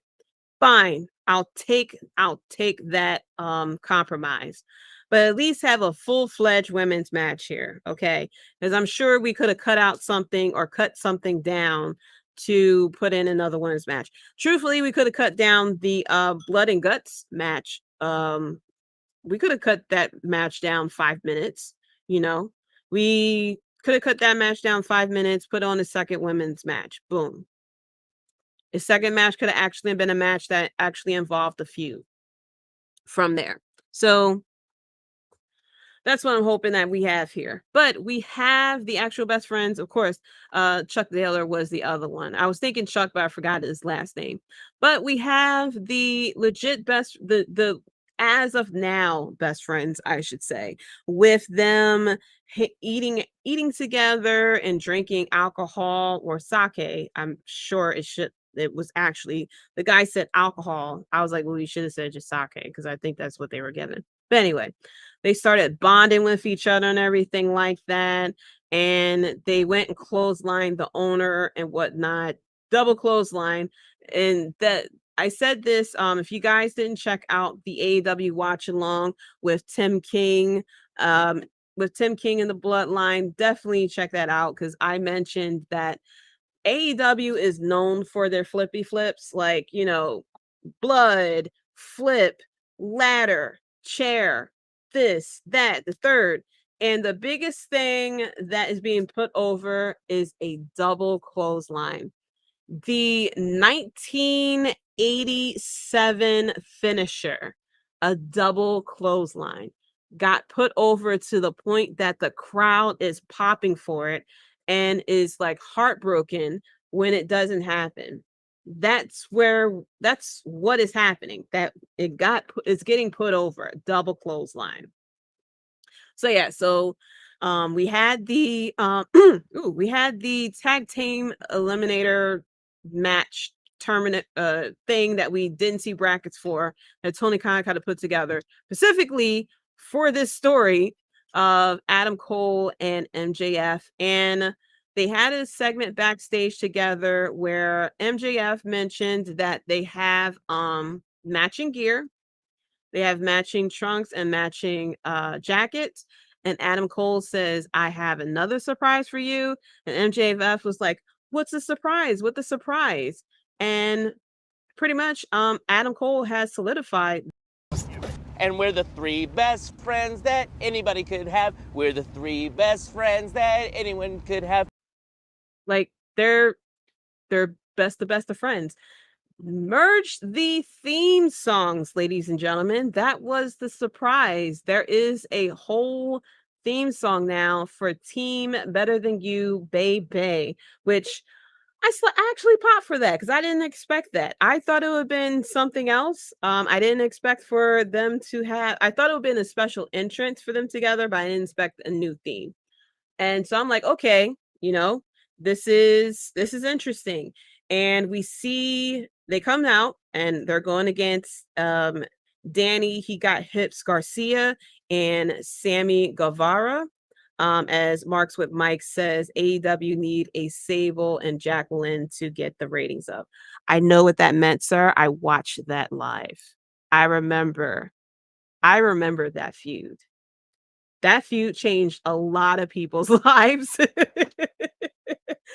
That feud changed a lot of people's lives. If you don't know what that feud is, you're either too young to know, you're either new to wrestling, or it's past your bedtime. It is past your bedtime. But I remember that feud. I remember the exact moment you're talking about, sir, which changed Jerry the King Lawler's life as well. Tevis said, boys became men for the feud. There was a lot of discussions that parents had to have with their kids because of that. Definitely the Cinemax version of WWE feuds right there. It was a lot of lives changed. I don't know what Warner Brothers Discovery going to say about that. Sable the Jacqueline feud. Oh man. Wow. That really that really brought it back, yo. But yeah, AEW needs they need something. They need something. And you would think for Tony Khan to be such a historian, something like that, that he will know moments and feuds that will get things going. Like, yeah, what really did it for the women, of course, was that feud, but also having people like Trish, thank you, Trish, Lita, AJ Lee, of course, just women out there who are out there killing it. Sasha Banks, the Four Horsewomen. Even if you want to go all the way old school with Mae Young and Alundra Blaze, and if you go outside of WWE to WCW, or even if you go to Impact, NWA, Stardom as well, there's a lot of things that you could pull from as a wrestling fan. So, it really confuses me that he sits there and calls himself this wrestling historian, and how he always talk about, well, in order to work with me, you have to know your wrestling and this, that, and the third. You have to be able to know who this person is and who that person is. Like, yeah, bro, but you need to really get all sides of the division together. Like you love your tag teams and your factions and stuff like that, but you need to care about the women's division as well. But yeah, so we have so first of all, because Daniel Garcia loves to move the hips, we had a little bit of thing between him and MJF, which cracked me up, and then we had a dance off.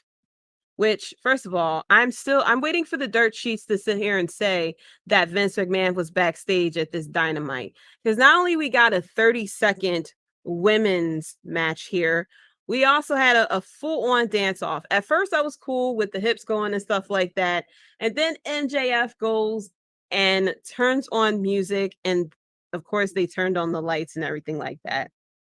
And I was like, I don't know how to feel about this, honestly. Devin said he loved the dance off. Listen, I'm conflicted because I enjoyed it. I did enjoy it. But it's like, I don't know. Like, would we have loved it if Sami Zayn and KO, if this happened in WWE, you know what I mean? Like, would I feel the same way? Like, if Sami Zayn and KO had a full-on dance-off. Devin says he liked goofy wrestling. And I do too. I'm conflicted with it. Because it's like, if this happened, because I always ask myself, if this happened in WWE, would I still like it? Or would I complain about it? But I enjoyed it. I did. I did enjoy it. Because it's craziness, first of all, that MJF is so over as a fucking face.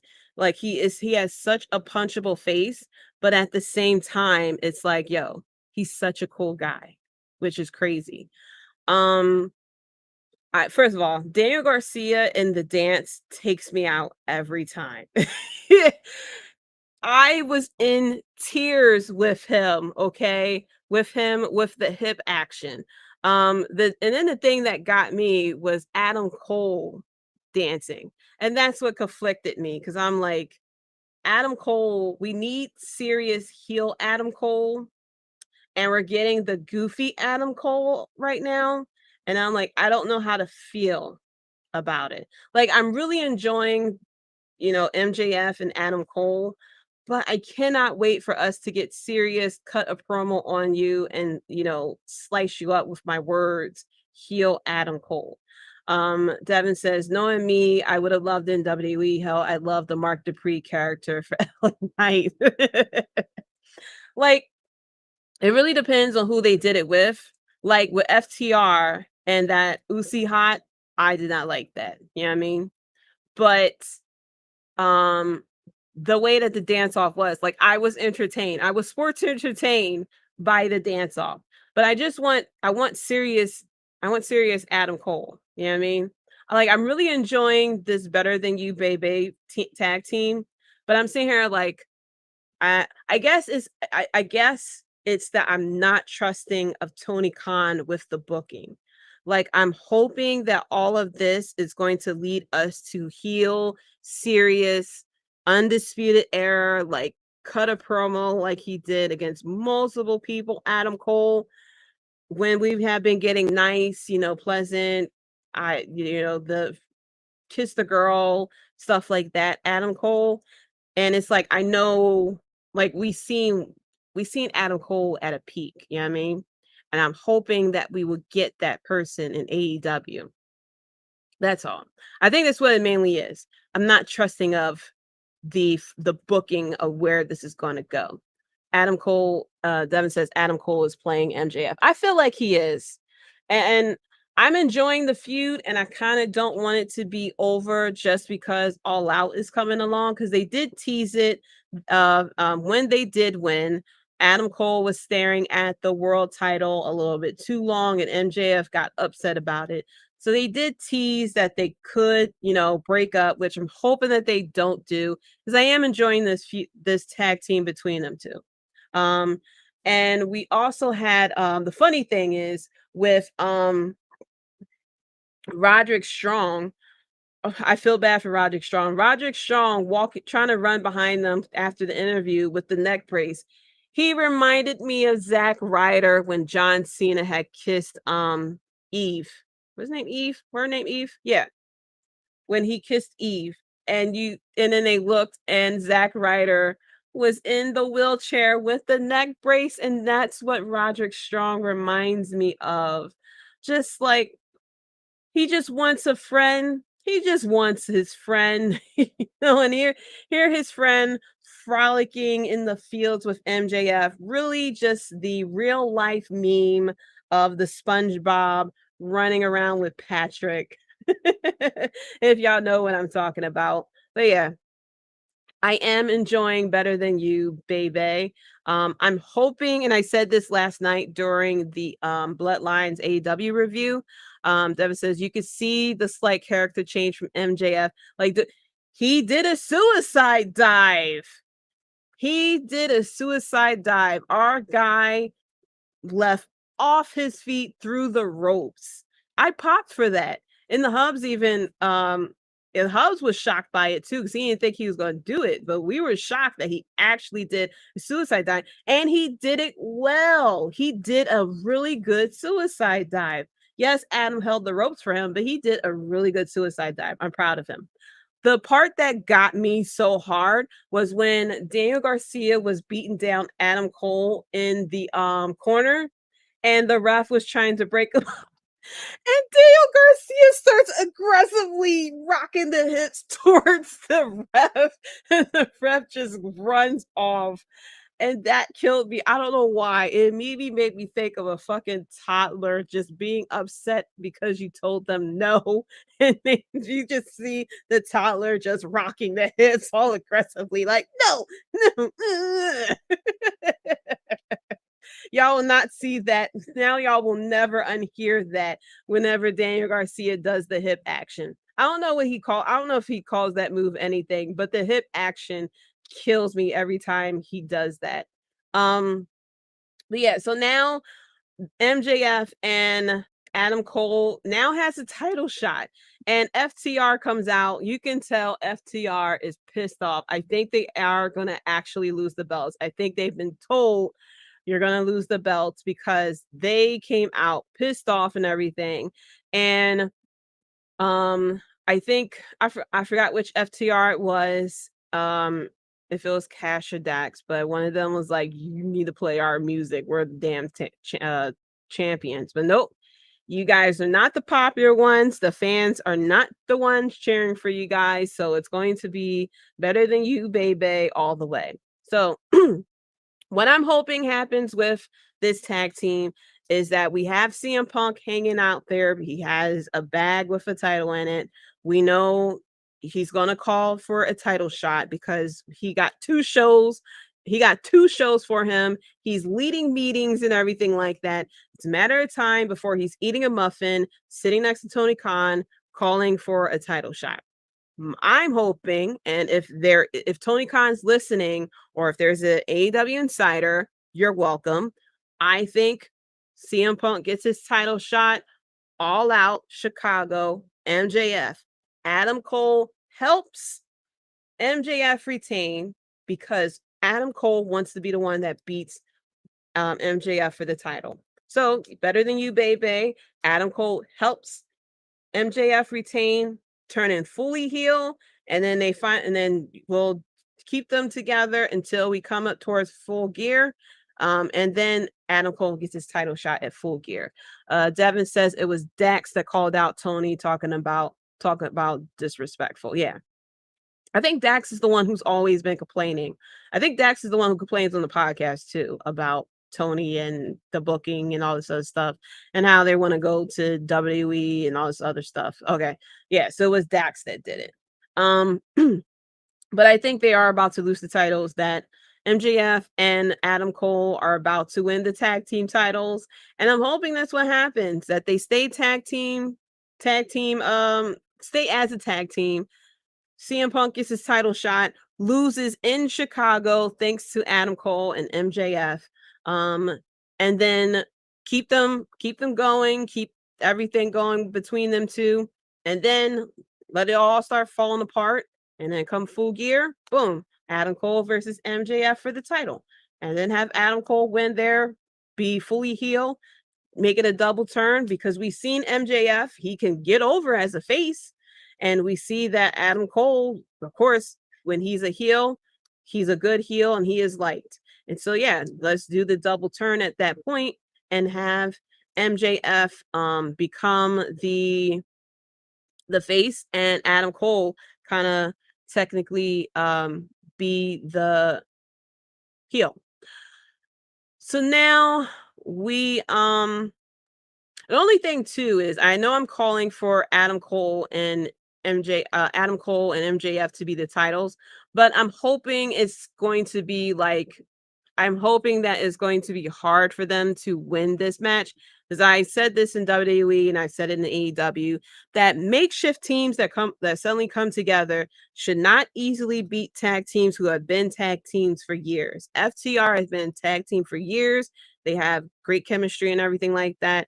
They know each other thinking and stuff like that. Adam Cole and MJF should not easily beat FTR. It should be hard for them to defeat FTR, but we'll see how the match goes from there. And then finally, we get to the reunion of the Golden Elite, Golden Lovers, as we have the much awaited debut of Coda, who was the last person to come into the ring. We had Blood and Guts here. I completely forgot the rules of Blood and Guts. I thought all 5 men start off in the ring together. I don't know where I got that from, but each man comes out separately, I think 90 seconds to 2 minutes apart. We started off with Kenny Omega and Claudio. And then we had the bastard come out next. Or was that John? I completely forgot the way it went out. I think it was Pac who came out third. I mean, we had Pac came out third, then Hangman Page, and then we had John Moxley, and then we had then we had the Young Bucks come out, Wheeler Yuta, and then the much awaited return of Coda. And yes, Coda wasn't 10 abs and stuff like that. This man hasn't wrestled for what, maybe almost a year, I think it has been since he last wrestled. So yes, he has a little bit of weight on him.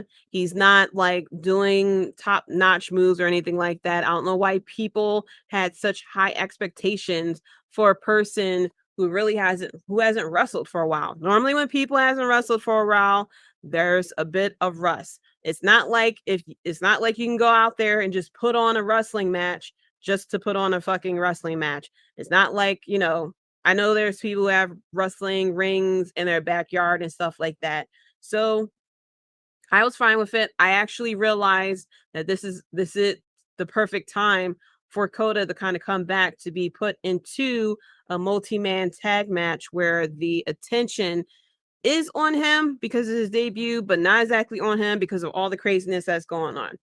Now, I have such a big issue with the production of AEW Dynamite because the production team was missing camera shots. First of all, we missed the shot of Coda and Kenny actually like reuniting, because when Coda came out, first of all, John Moxley is fucking crazy.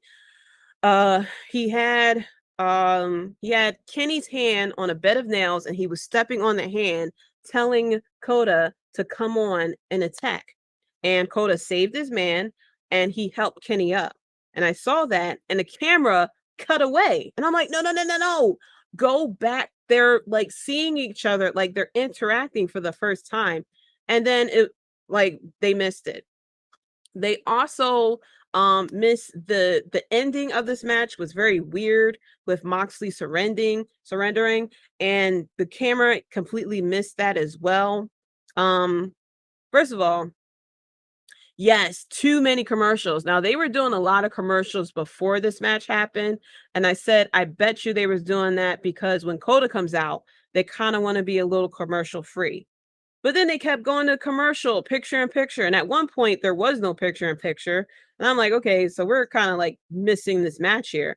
I don't know if Warner Brother Discovery realized that Coda was coming back. And so they sat there and told Tony, put on 50 commercials each minute or something like that. But yeah, it was way too many commercials during that match. And it really like broke up the flow of your enjoyment with the match, because things would kind of get going and then it went picture in picture and you have to put on your glasses and stuff like that in order to see what was going on. But a lot of craziness that happened. We had the bed of nails, which fucking John Moxley's just like crazy. We had glass as well. We had thumbtacks raining from above. We had tables, we had chairs, we had a trash can as well. We had handcuffs, like craziness. First of all, I think this is the longest that John Moxley has went in a match without bleeding.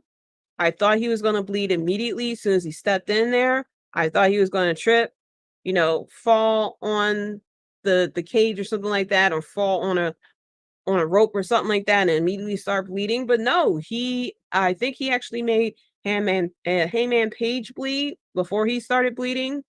But yeah, I was completely shocked that he didn't bleed that much from the get-go. But the glass part, everybody's getting slammed in the glass. The bed of nails, like, you sick fuck, like seriously, you are sick. What else?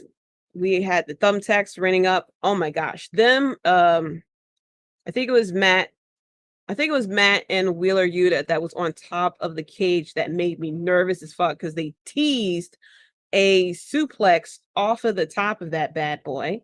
But Wheeler was like, I do not get paid that much for this, and said nope, and got his ass right down. An interesting thing though that we had happen, it was like beef between Pac and Claudio, to the point that Pac at the end of the match was like, why the fuck am I fighting alongside of you? I'm out of here. Fuck it, I'm out. And so at that point, the Golden Elite friendship avails all. So they were winning, and then Don Callis comes out and says, Kesha, we're not going to get a loss on your record. And then he leaves. And then I think at this point, Wheeler Yuta was getting choked out by a chain or something like that. And then Mox just decides to surrender, which that don't make any sense to me.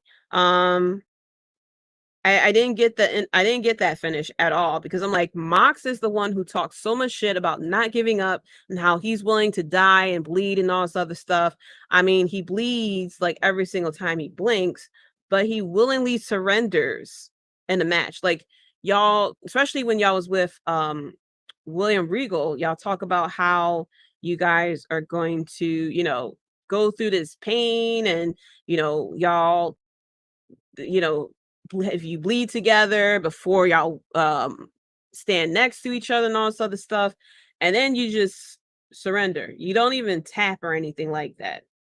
You just sit there and say, hey, we're done. Which I'm confused about that. I'm very confused about that. So I don't get that at all, and I don't know if we're gonna get an explanation for it on Saturday or next week or something like that, but I didn't get that at all. I really didn't get that. So we'll see what happens with the Golden Lovers. If this leads to a tag team match with them at All In, or what. I didn't see if Tony Khan tweeted out that Kota is All Elite, or if this is just a one-time appearance from him.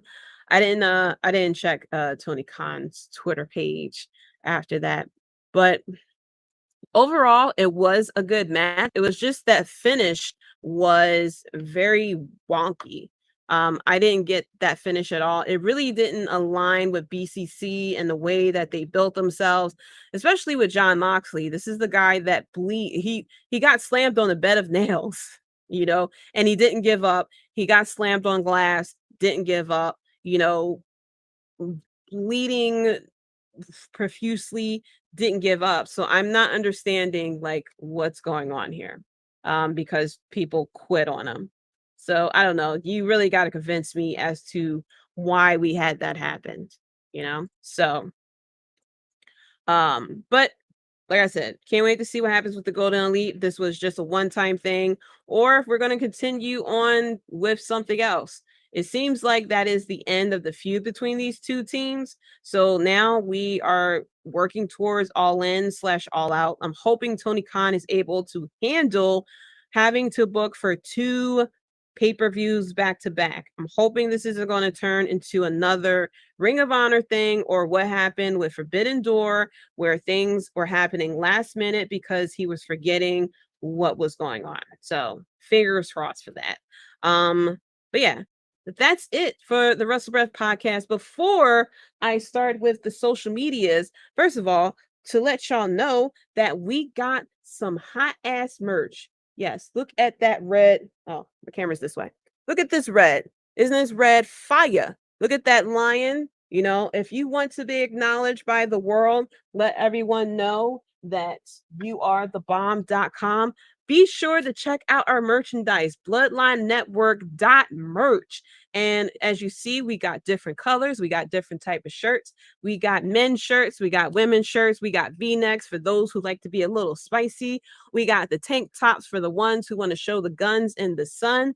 We also got little ones for the babies. Don't forget your babies. You want to be a matching family. I be seeing y'all up at the shore with the matching outfits and everything. Make sure y'all acknowledge at the shore as well. Get the onesies for your ones. I messed that up, but that's okay.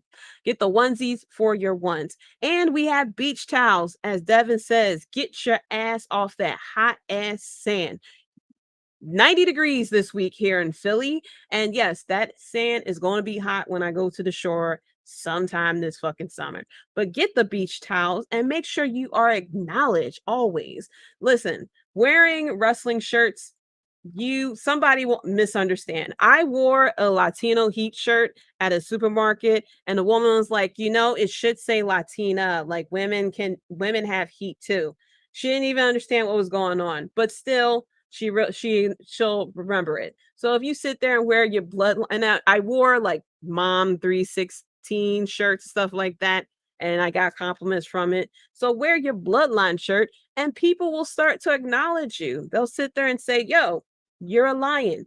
I'll acknowledge you. You never know. You want to go to the grocery store and get acknowledged by a complete stranger?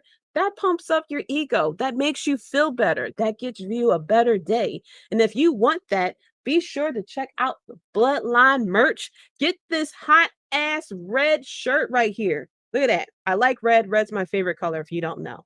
Get that red shirt. We got red, black, white, I think gray as well. And look good this summer and in the fall as well. And we got other things too. We got notebooks, we got mugs and everything like that. Go to bloodlinenetwork.com/merch and check it out as well. And be sure to go to the website, bloodlinenetwork.com. Like I said, we are a group of amazing people, new shows coming out. We have shows coming out daily for you. Talk about NFL, UFC, MMA, WWE, AEW, New Japan. I'm missing the indies. You know what I mean? A lot, okay? Fantasy football, fantasy baseball. We talk about entertainment, movies. We have gaming as well too. We have new shows coming out with interviews as well. We have shows that's coming out about mental health. We have shows about old school baseball. If you are a fan of that, go to bloodlinenetwork.com and be sure to check out amazing articles. We have a lot of great writers out there who are putting out content daily. So this isn't a check it out once a week type of situation. Check it out every single day as well. And if you're on YouTube, be sure to like and subscribe. Punch the like button, okay? Don't give up like fucking John Moxley. Subscribe, hit the bell so that when we come out with amazing content, you can hop on in and check it out as well. My name is JD, the first effing lady. You can find me on Twitter at JDC137. You can also find the podcast at Wrestlebread as well. If you enjoyed me, I am here every Thursday, LIVE live. Yeah. Every Thursday at 9 p.m. EST. If you're watching this back, thank you so much for tuning in. Thank you so much for the best chat, okay, out here as we always go on a tangent. So even if you're not a wrestling fan, still come in. We have a good time. You see, we talked about Blockbuster. We talking about things that change people's lives up in here as well. Last week, we were talking about Power Rangers. So come in and have a good time. You never know what tangent we're going to go off on. And if you are a fan of video games, we have Gaming with the Bloodline. First of all, yours truly, Late Night Gaming with JD. Every Monday at 11:15 p.m. EST. So after you check out Monday Night Raw, 15 minutes, hop on the Twitch page and you can check me out as well. We just finished playing Detroit Become Human. Be sure to go to my Twitter for either JDC137 or the podcast. There is a poll going up right now, and it will pop up on the Facebook and the Instagram as well. I might throw something on TikTok, who knows? But there is a poll out there going on of what the game I should start playing on Mondays. We just finished Detroit Become Human, which was so much fun. I have a poll out there. What's the next game? It would either be God of War, the 2018 version, Last of Us, Arkham Asylum. Don't come for me. I started playing it, didn't finish it, so that's why it's on there. Same thing with Last of Us. I played like maybe 30 minutes of it, stopped to play something else. And then the fourth game was, what was the fourth game? I have it written down. Horizon Zero Dawn. No, these are games that I did not play. Yes, I still consider myself a gamer because I am one of those people that start and stop things. So these are games that I didn't finish. So be sure to tune in on Mondays to see what game we're going to play next. Tuesdays, Star Wars Tuesdays, 10:30 p.m. I'm currently playing Jedi Survivor. So if you watch NXT, check out NXT. 30 minutes later, hop on the Twitch and watch me play as well. And on the flip side, we have the Tribal Chief gaming with the Tribal Chief Devin as he plays Destiny 2. If you are a fan of Destiny 2 first-person shooters, be sure to check him out on Wednesdays and Fridays at 12:30 a.m. EST as well. We all have a good time going out there as well. And if you are on the Twitch, be sure to follow. We hit 50 followers, ladies and gentlemen. We are trying to get to affiliate. We need your guys' support. Be sure to check us out on the Twitch channel as well. Also, be on the lookout on the social medias. I am going to start doing a series called About the Host, where you can ask me question anonymously. I'll throw it out on the streams. Don't be a fucking weirdo though, and I will answer questions about myself, whether that is about gaming, wrestling, or whatever. But yeah, so be sure on the lookout for that. That is coming to all the socials as well. But thank you guys so much for tuning in. And like I said, be sure to check us all out. BloodlineNetwork.com. Check me out on the socials and everything like that. And thank you so much for tuning in. And until next time, guys, peace. You're listening to the Wrestlebread podcast. Yowie, wowie! With one beer.